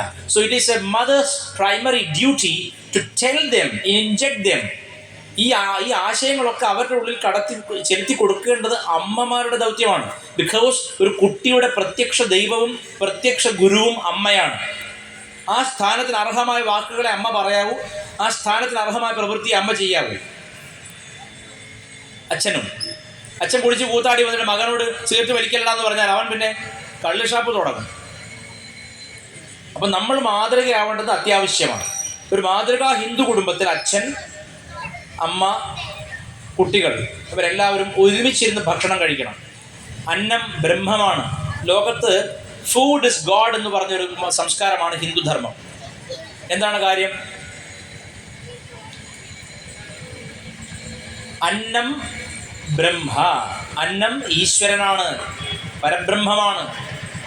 കാരണം ഒരു കളക്റ്റീവ് എഫർട്ടിലൂടെ മാത്രമേ ആഹാരം ഉണ്ടാവൂ. ആന്ധ്രയിലെ ഏതോ ഉച്ചച്ചൂടിൽ ദേഹം പൊള്ളിച്ചുകൊണ്ട് ഏതോ ഒരു കർഷകൻ സമയത്തിന് കാലാവസ്ഥ നോക്കി വിത്ത് വിതച്ചു, അതിനെ പരിപോഷിപ്പിച്ചു, ഉറക്കം പോലും ഇല്ലാണ്ട് നോക്കി. അത് കുറേ പേര്, നമുക്കറിയാത്ത ഏതോ ജാതിക്കാരാവാം, ഏതോ ആൾക്കാരാവാം, കൊയ്തു. കുറേ പേരത് കറ്റമതിച്ചു, അത് നെല്ലാക്കി, അത് അരിയാക്കി ഗോഡൗണിൽ എത്തിച്ചു. കുറേ പേര് ലോറി ഓടിച്ച് കേരളത്തിലോട്ട് കൊണ്ടുവന്നു. കുറേ പേരത് വെയർ ഹൗസിൽ എത്തിച്ചു. വെയർ ഹൗസിൽ നിന്ന് അത് ഹോൾസെയിൽ ഡീലർക്ക് കിട്ടിയിട്ട്, ഹോൾസെയിലിൽ നിന്ന് റീറ്റെയിലിൽ കിട്ടിയിട്ടാണ് വീട്ടിൽ അരിയാവുന്നത്. അപ്പോൾ ഉണ്ണുന്ന സാധനം എൻ്റെ മാത്രം എഫേർട്ടല്ല, എത്രയോ ആയിരക്കണക്കിന് പേരുടെ ഒരു ചങ്ങലയാണ്. Chain of effort, chain of human beings. മനുഷ്യർ മാത്രമല്ല, കിളികൾ സഹായിച്ചു, മഴ സഹായിച്ചു, കൃത്യസമയത്ത് പെയ്യാതിരുന്നിട്ടും പെയ്തിട്ടും സഹായിച്ചു. വെയിൽ സഹായിച്ചു. സമസ്ത പ്രപഞ്ചവും പഞ്ചഭൂതങ്ങളും പക്ഷി മൃഗാദികളും മനുഷ്യരും ചേർന്ന ഒരു വലിയ ആർമി ഓഫ് പീപ്പിൾ, അല്ലെങ്കിൽ ആർമി ഓഫ് ബീയിങ്സ്, അവരെല്ലാം ചേർന്നാണ് എൻ്റെ മുമ്പിൽ ഒരു പിടി ചോറെത്തുന്നത് എന്ന നന്ദിയാണ്, ഗ്രാറ്റിറ്റ്യൂഡാണ് ഹിന്ദുക്കളുടെ ലോകാ സമസ്ത സുഖിനോ ഭവന്തു എന്ന പ്രാർത്ഥനയുടെ അർത്ഥം. അപ്പോൾ ഈ ലോറി ഓടിക്കുന്ന അല്ല വണ്ടി മറിഞ്ഞു വീണ് അല്ലെങ്കിൽ അപകടം പറ്റിയാൽ അരി വിടത്തില്ല, അവിടെ സമരം വന്നാൽ അരി വിടത്തില്ല, അവിടെ ആരും വിത്ത് വിതച്ചില്ലെങ്കിൽ അരി വിടത്തില്ല. കേരളത്തിൽ വിവാദം മാത്രമേ ഉണ്ടാക്കുന്നുള്ളൂ. എല്ലാ ആഴ്ചയും ഓരോ വിവാദം. കുറച്ചു കാലം സിനിമാക്കാർ പെണ്ണ് പിടിച്ചു എന്ന് പറഞ്ഞു, അത് വിവാദം. അത് കഴിഞ്ഞപ്പോൾ പിന്നെ ADGP വീടുണ്ടാക്കിയെന്ന വിവാദം. ഈ വിവാദമല്ലാതെ കേരളത്തിൽ മറ്റൊന്നും കുക്ക് ചെയ്യപ്പെടുന്നില്ല. കേരളത്തിൽ ഒരു സാധനമേ വേവുള്ളൂ, അത് വിവാദമാണ്. It has become a dirty consumer state. ഒന്നും സൃഷ്ടിക്കാത്ത, അരി വിത്ത് വിതയ്ക്കാത്ത, കൃഷി ചെയ്യാത്ത ഒരു വെറും ഇട്ടുണ്ണന്മാരുടെ നാടായി മാറി. ആന്ധ്രക്കാരൻ്റെ അരി, തമിഴൻ്റെ പച്ചക്കറി. ഓണത്തിൻ്റെ അവസ്ഥയിൽ ഓണം നമ്മളെങ്ങനെ ആഘോഷിക്കുന്നത്? പൂവ് എവിടുന്നാണ് വരുന്നത്? തമിഴ്നാട്ടിൻ്റെ പൂവാണ്, അല്ലെങ്കിൽ മൈസൂരിൽ നിന്ന് വരണം. പടക്കം എവിടുന്നാണ് വരുന്നത്? അയ്യൻ പടക്കങ്ങൾ തമിഴ്നാട്ടിൽ നിന്ന് വരണം. തുണി, എല്ലാ സാധനവും, വ്യവസായം എല്ലാം ഈ നാട്. മൊബൈലിൻ്റെ പ്രസരം ഇല്ലാത്ത നാടുകളിലാണ് അരി ഉണ്ടാവുന്നത്. ഈ മൊബൈൽ നോക്കി കുത്തിയിരുന്നാൽ വിതയ്ക്കാൻ പോകാൻ പറ്റുമോ? അപ്പോൾ മടിയന്മാരുടെ നാട്ടിൽ പ്രളയം വരുമെന്നത് ഒരു പുരാതന സത്യമാണ്. വളരെ താമസിയാതെ ഇപ്പം തന്നെ വന്നു തുടങ്ങി. 4 ദിവസം അടുപ്പിച്ച് മഴ പെയ്താൽ നിങ്ങളുടെയൊക്കെ ഹൃദയം വായിലെത്തും അല്ലേ? പേടിച്ചിട്ട്. എന്താ കാര്യം? മുങ്ങാൻ പോവാണ്. ഏറ്റവും ദാരുണമായ മരണം മുങ്ങി മരണമാണ്. ശാസ്ത്രീയമായിട്ട് പറയണം, ഏറ്റവും വേദന എടുത്തുള്ള മരണം എന്താണെന്നറിയോ? മുങ്ങി മരണമാണ്. തീ പിടിച്ചു കഴിഞ്ഞാൽ ശരീരത്തിൽ 33% പൊള്ളൽ വന്നാൽ താനെ ബോധം പോവും. ശരീരത്തിലേക്ക് പൊള്ളലേറ്റുമ്പോൾ താനെ ബോധം പോയിട്ടാണ് മരിക്കുന്നത്, വെന്തു മരിക്കുന്നത്. എന്നാൽ വെള്ളത്തിൽ മുങ്ങി മരിച്ചാൽ ഓരോ ഭാഗവും പൊട്ടുന്നതും വെള്ളം നിറഞ്ഞ് പൊട്ടുന്ന വേദന അനുഭവിച്ച് മാത്രമേ മരിക്കാൻ പറ്റൂ. സോ പ്രളയത്തിലെ മരണം എന്ന് പറഞ്ഞാൽ അതീവ ദാരുണാന്ത്യമാണ്. ഇപ്പം നമ്മുടെ മുണ്ടക്കയിലൊക്കെ കണ്ടില്ലേ, അതീവ ദാരുണാന്ത്യമാണ്. ഒരു കുട്ടി, അവൻ്റെ കുടുംബം മുഴുവൻ, അനിയത്തി, അമ്മ, അവൻ്റെ ഉമ്മ, മുസ്ലിം കുട്ടിയാണ്, അനിയത്തി, അവൻ്റെ ഉമ്മ, അവൻ്റെ ബാപ്പ, അവൻ്റെ ഉമ്മയുടെ ഉമ്മ, എല്ലാവരും ഒലിച്ചു വന്ന് കണ്ടുകൊണ്ടിരിക്കുകയാണ് അവൻ്റെ കൺമുമ്പിൽ രാത്രിയിൽ. ആ കുട്ടി പറയുകയാണ്, അവനിങ്ങനെ തിരിഞ്ഞു നോക്കുകയാണ് ശബ്ദം കേട്ടിട്ട്. നോക്കുമ്പോൾ മലയുടെ ഇടയിൽ കൂടെ കടൽ ഒഴുകി വരുന്നു. ആ കുട്ടി വിചാരിച്ചു ഇവിടെ എങ്ങനെ കടൽ വന്നു. കടലല്ല, നമ്മുടെ അച്ചായന്മാരെ റബ്ബർ വെച്ചിട്ട് ഏലം വെച്ചിട്ടും കൊന്നിടിച്ചിട്ട് സുഖമായി ജീവിക്കുകയായിരുന്നു. മേലെയൊക്കെ ടോപ്പൊക്കെ ചെത്തിയിട്ട് മരം വെച്ചിട്ട് നാണ്യവിളകൾ വെച്ചിട്ട്. അപ്പോൾ എന്താ പറ്റിയത്? വെള്ളം മുഴുവൻ എവിടേക്ക് ഇറങ്ങി? ഈ മലയ്ക്കുള്ളിലേക്ക് ഇറങ്ങി നിൽക്കുകയാണ്. ആ മലയങ്ങ് പൊട്ടുമ്പോൾ ഒരു കടലാണ് ഒഴുകി വരുന്നത്. U can't imagine the weight of water when it comes with such force. അത്ര തീവ്ര ശക്തിയിലാണ് വെള്ളം വരുന്നത്. ഇവിടെ ഇടിച്ചിട്ട് 100 കിലോമീറ്റർ അപ്പുറത്താണ് പോയി കിടക്കുന്നത്. ഏറ്റവും മൃദുവായ സാധനം എന്താ ഭൂമിയിൽ? വെള്ളമാണ്. സോഫ്റ്റസ്റ്റ് എന്ന് പറയാം. ഏറ്റവും നാശം ഉണ്ടാക്കുന്ന സാധനം എന്താണ്? വെള്ളമാണ്. അതുകൊണ്ട് നദി സ്ത്രീലിംഗമാണ്. സംസ്കൃതത്തിൽ സ്ത്രീയെ പോലെയാണ്. സ്ത്രീയാണ് ഏറ്റവും സോഫ്റ്റ്. ഏറ്റവും ശക്തിയുള്ള സംഹാര ദുർഗയും അവൾ തന്നെയാണ്. പണ്ട് പറയും, അമ്മ ശപിച്ചാൽ ഈശ്വരനും അത് മാറ്റില്ല. ശ്രീകൃഷ്ണൻ ഈ മഹാഭാരതത്തിലൊരു രംഗമുണ്ട്. ഞാനിപ്പോൾ നിർത്താൻ കേട്ടോ, ബോറടിക്കുന്നുണ്ടാവും പലർക്കും.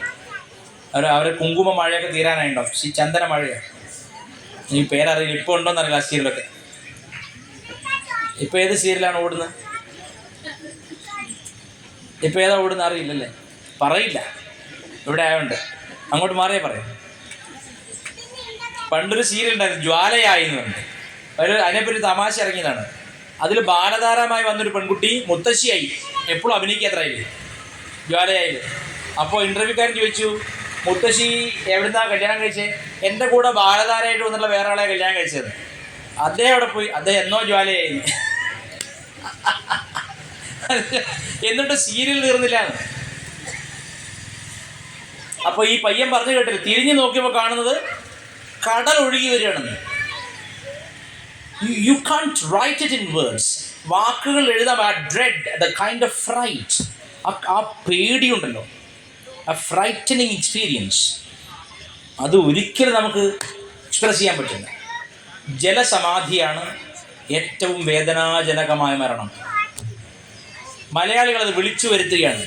മഹാഭാരതത്തിൽ പറയുന്നുണ്ട്, ധർമ്മമാണ് സുഖത്തിന് അടിസ്ഥാനം. ഒരു കുടുംബം സുഖമായി ജീവിക്കുന്നുണ്ടെങ്കിൽ അതിൻ്റെ അർത്ഥം അവിടെ പൂർവികർ ധർമ്മിഷ്ഠരായിരുന്നു എന്നാണ്. നിത്യം കലഹം ഉണ്ടാകുന്നുണ്ടോ? എന്തോ ധർമ്മച്യുതി വന്നിട്ടുണ്ടെന്നാണ്. കുട്ടികൾ നന്നായി വളരുന്നില്ലേ? ധർമ്മച്യുതി ഉണ്ട്. അതുകൊണ്ട് നിങ്ങൾ ധർമ്മത്തെ മുറുകെ പിടിക്കണം. തല പോയാലും ഈ സനാതന ധർമ്മം വിട്ടുപോകില്ല. അച്ഛനെ അമ്മയെ ഒക്കെ ദേവതയായിട്ട് കാണുന്ന സംസ്കാരമാണ്. അപ്പം മക്കളോട് പറയണം, വീട്ടിൽ ഒരു അച്ചടക്കം നിയമം, 15 വയസ്സിനുള്ളിൽ കുട്ടികളെ വാർത്തെടുക്കണം. ആധുനിക മനഃശാസ്ത്രം പറയുന്നത് 4 വയസ്സാവുമ്പോഴേക്ക് ഒരു കുട്ടിയുടെ വ്യക്തിത്വത്തിൻ്റെ 75% ആയിക്കഴിഞ്ഞു. 75% of the personality of a child has already been grown and fulfilled by the time he reaches the age of 4. 4 വയസ്സാകുമ്പോഴേക്ക് ഒരു കുട്ടിയുടെ വ്യക്തിത്വം നിർമ്മിക്കപ്പെട്ട് കഴിഞ്ഞു. അവന് ഭാഷയില്ലെന്നേ ഉള്ളൂ. ബാക്കി 25% മാത്രമാണ് സ്കൂളിലും കോളേജിലും വിട്ട് പഠിപ്പിക്കുന്നത്. അപ്പോൾ ഈ 4 വയസ്സിനുള്ളിൽ കൊടുക്കുന്ന സംസ്കാരം അവിടെ കിടക്കും. ജനിക്കുന്ന മുതൽ 4 വയസ്സ് വരെ കുട്ടികളെ സ്നേഹപൂർവ്വം നമ്മൾ കേൾപ്പിക്കുന്ന ശബ്ദങ്ങൾ, നമ്മൾ പറയുന്ന വാക്കുകൾ, നമ്മൾ പരസ്പരം പറയുന്ന വാക്കുകൾ, ഇതെല്ലാം കുട്ടി ശ്രദ്ധിക്കുന്നുണ്ട്. It is A full grown ആത്മ, ഒരു ആത്മാവാണ് അത്. അതുകൊണ്ട് വിവാഹം കഴിക്കുക എന്ന് പറഞ്ഞാൽ ഹിന്ദു ധർമ്മത്തിൽ അത് it's an invitation four A new life. ഒരു കുഞ്ഞുണ്ടാവുക എന്ന് പറഞ്ഞാൽ ഒരു പുതിയ ആത്മാവിനെ വിളിച്ചു വരുത്തലാണ്. കഷ്ടകാലത്തിൽ അത് ബില്ലാതൊക്കെയാണ് വയറിലൊന്നും ഇരിക്കുന്നെങ്കിലോ. So a mother can decide, a couple can choose it. ഒരു ഭാര്യയ്ക്കും ഭർത്താവിനും അത് ചൂസ് ചെയ്യാൻ പറ്റും, തിരഞ്ഞെടുക്കാൻ പറ്റും. എങ്ങനെ? ഈ കല്യാണം കഴിഞ്ഞത് മുതൽ നിത്യേന വിളക്ക് തെളിക്കുകയും വിഷ്ണു സഹസ്രനാമമോ ലളിതാ സഹസ്രനാമമോ ഒക്കെ ജപിക്കുകയും ഗർഭിണിയായത് മുതൽ വിഷ്ണു സഹസ്രനാമം ജപിക്കുകയും ഒക്കെ ചെയ്താൽ ആ ഗർഭത്തിലുണ്ടാകുന്ന ശിശുവിന് അവിടെ നിന്ന് തന്നെ ലേണിംഗ് തുടങ്ങുകയാണ്. അഭിമന്യുവിനെ പോലെ അവിടെ നിന്ന് തന്നെ ലേണിംഗ് തുടങ്ങുകയാണ്. It hears all the sounds and recognises because it is not a new life. It might have already passed through 1000 lifes before this. ആയിരക്കണക്കിന് ജന്മങ്ങൾ ഇതിന് മുമ്പ് കഴിഞ്ഞൊരു ജീവനാണ് ഈ വയറ്റിൽ കിടക്കുന്ന. ഓർമ്മ വേണം, ഒരു പുതിയ ജീവനല്ല, പൊട്ടനല്ല അത്. ആയിരക്കണക്കിന് ജന്മങ്ങൾ മാനായും മയിലായും കുതിരയായും മനുഷ്യനായും ജനിച്ചവനാണ്. അവനാണ് നിന്റെ വയറ്റിൽ കിടക്കുന്നത്. അവനോട് എന്ത് പറഞ്ഞു കൊടുക്കണമെന്ന് ഗർഭത്തിലെ തീരുമാനിക്കണം. അപ്പൊ ജനിക്കുന്ന കുഞ്ഞ് ജനിച്ച ശേഷം 4 വയസ്സ് വരെ മാത്രമേ ഞാൻ എന്തെങ്കിലും പഠിപ്പിച്ച തലയിൽ കയറുള്ളൂ. അപ്പോൾ മുതൽ ആ കുടുംബത്തിന്റെ പശ്ചാത്തലം അങ്ങനെ ആയിരിക്കണം. നിങ്ങൾ പണക്കാരനായിക്കോണമെന്നില്ല, നിങ്ങൾക്ക് വെറും കുടിൽ മാത്രമേ ഉള്ളൂ, ഒരു കുഴപ്പമില്ല. ഒരു വിളക്ക് തെളിച്ചു വെച്ച് സന്ധ്യാനാമം ജപിക്കാൻ ഒരു ചെലവുമില്ല. ജപിക്കണം. കാരണം ഈ വളർന്നു വരുന്ന കുട്ടികൾ നിഷേധികളായാൽ, നിങ്ങളെ മാനം കെടുത്തുന്നവരായാൽ, നിങ്ങളുടെ കുടുംബത്തിലെ അമ്മയും അച്ഛനെയും ശ്രദ്ധിക്കാതെ നന്ദി കെട്ടവരായി തീർന്നാൽ അതിലും നല്ലത് വാഴ വെക്കുന്നതാണ്. അതുകൊണ്ട് കുഞ്ഞുങ്ങളെ വളർത്തുന്നതിൽ വേണ്ടുന്ന ശ്രമവും ശ്രദ്ധയും മറക്കാതെ നിങ്ങൾ ചെയ്യണം. ഹിന്ദുക്കളാണ് നിങ്ങൾ. നാമജപം ചെറുപ്പത്തിലേ കുട്ടികൾ കേൾക്കണം. ഗർഭത്തിലിരിക്കുന്ന ശിശു ഇതൊക്കെ കേൾക്കുന്നുണ്ട്. ഗർഭിണിയെ ആയുർവേദം വിളിക്കുന്നത് ദൗഹൃദ എന്നാണ്. ദൗഹൃദ എന്താണ്? ഒരേ സമയം 2 ഹൃദയം പ്രവർത്തിപ്പിക്കുന്നവളാണ് ഗർഭിണി. ശരിയല്ലേ? അവളുടെ ഹൃദയവും വയറ്റിലിരിക്കുന്ന കുഞ്ഞിൻ്റെ ഹൃദയവും. എന്നിട്ട് എവനാണ് പുറത്തു വന്ന് 16 വയസ്സെന്ന് എണീറ്റ് നിൽക്കാനാകുമ്പം എന്താടി തള്ളേന്ന് ചോദിക്കുന്നത്?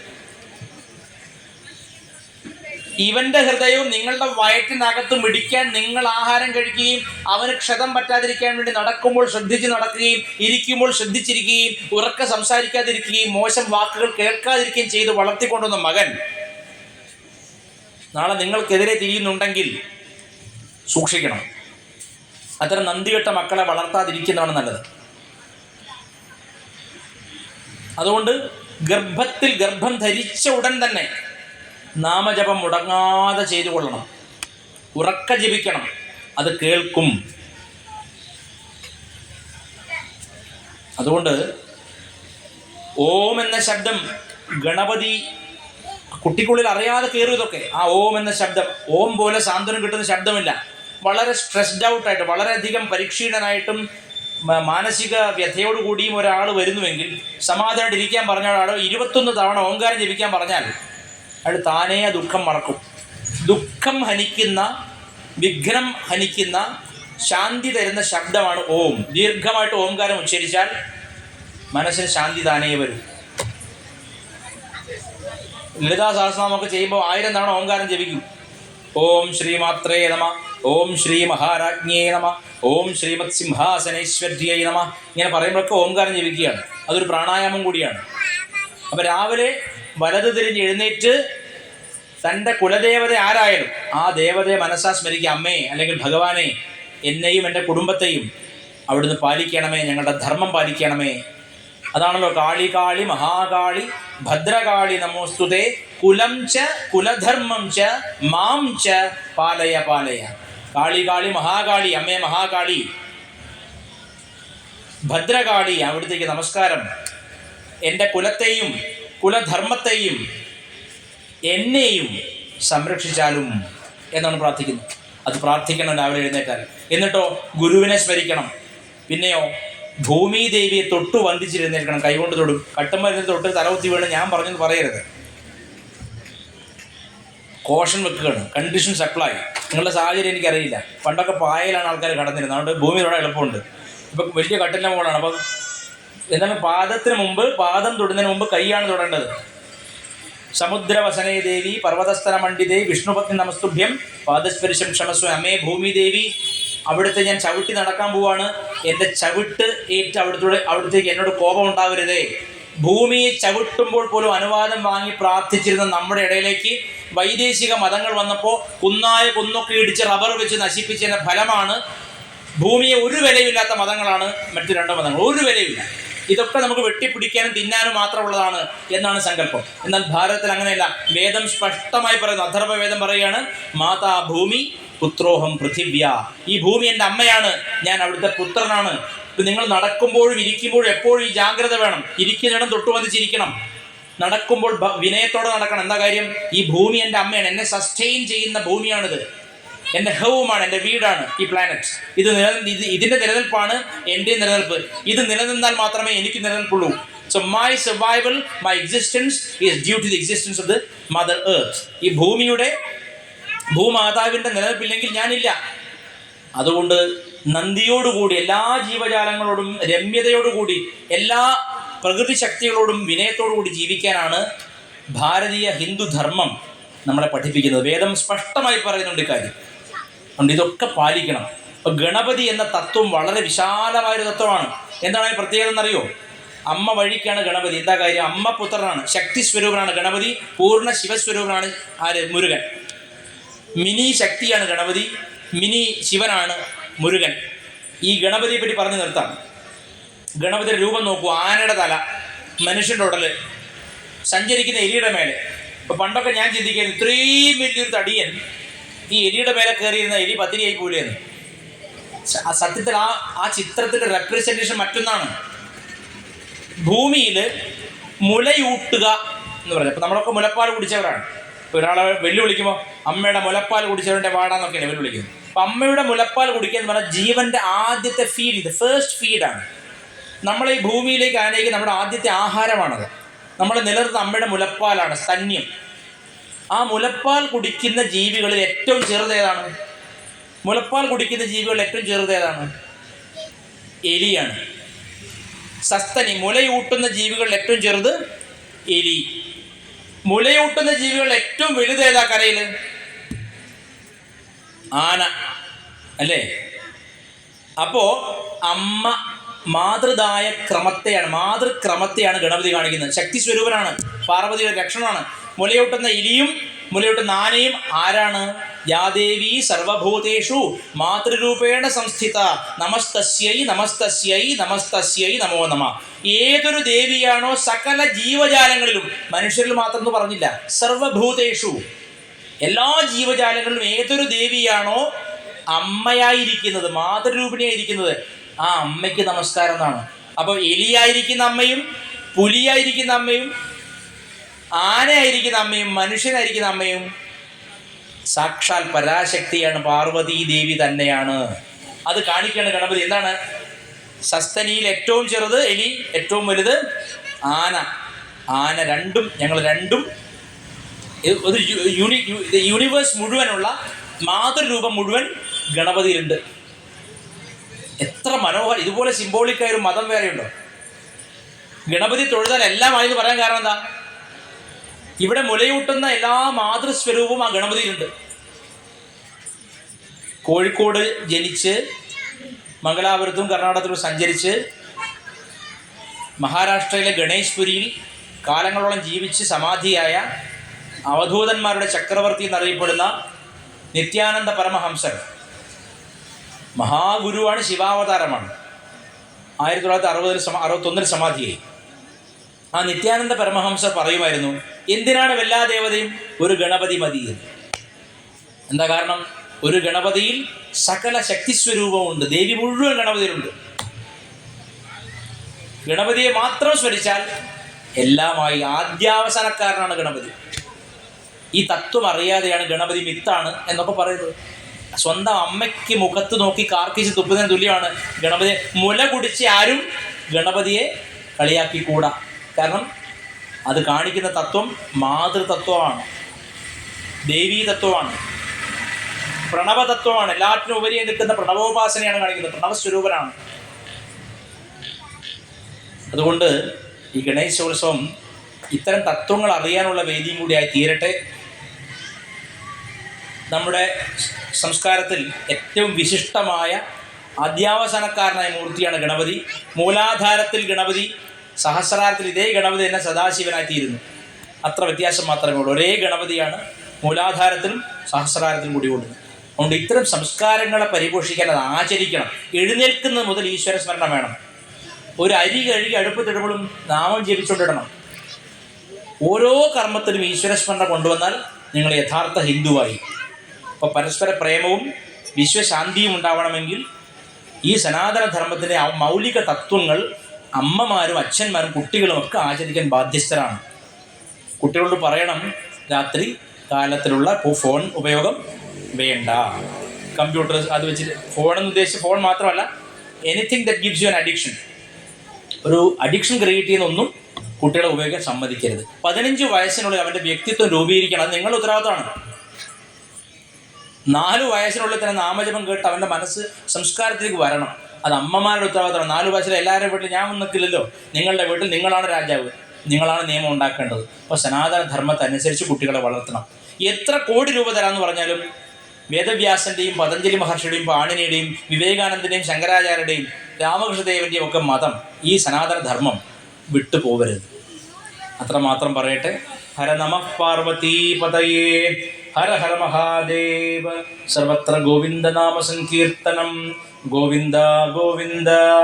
ജയ ജാനകീകാന്ത സ്മരണം. ജയ് ജയ് രാമ രാമ. സദ്ഗുരുസ്വാമിനഃ ജയ്. അരുണാചല ശിവ അരുണാചല ശിവ അരുണാചല ശിവ അരുണാചല. അരുണാചല ശിവ അരുണാചല ശിവ അരുണാചല ശിവ അരുണാചല.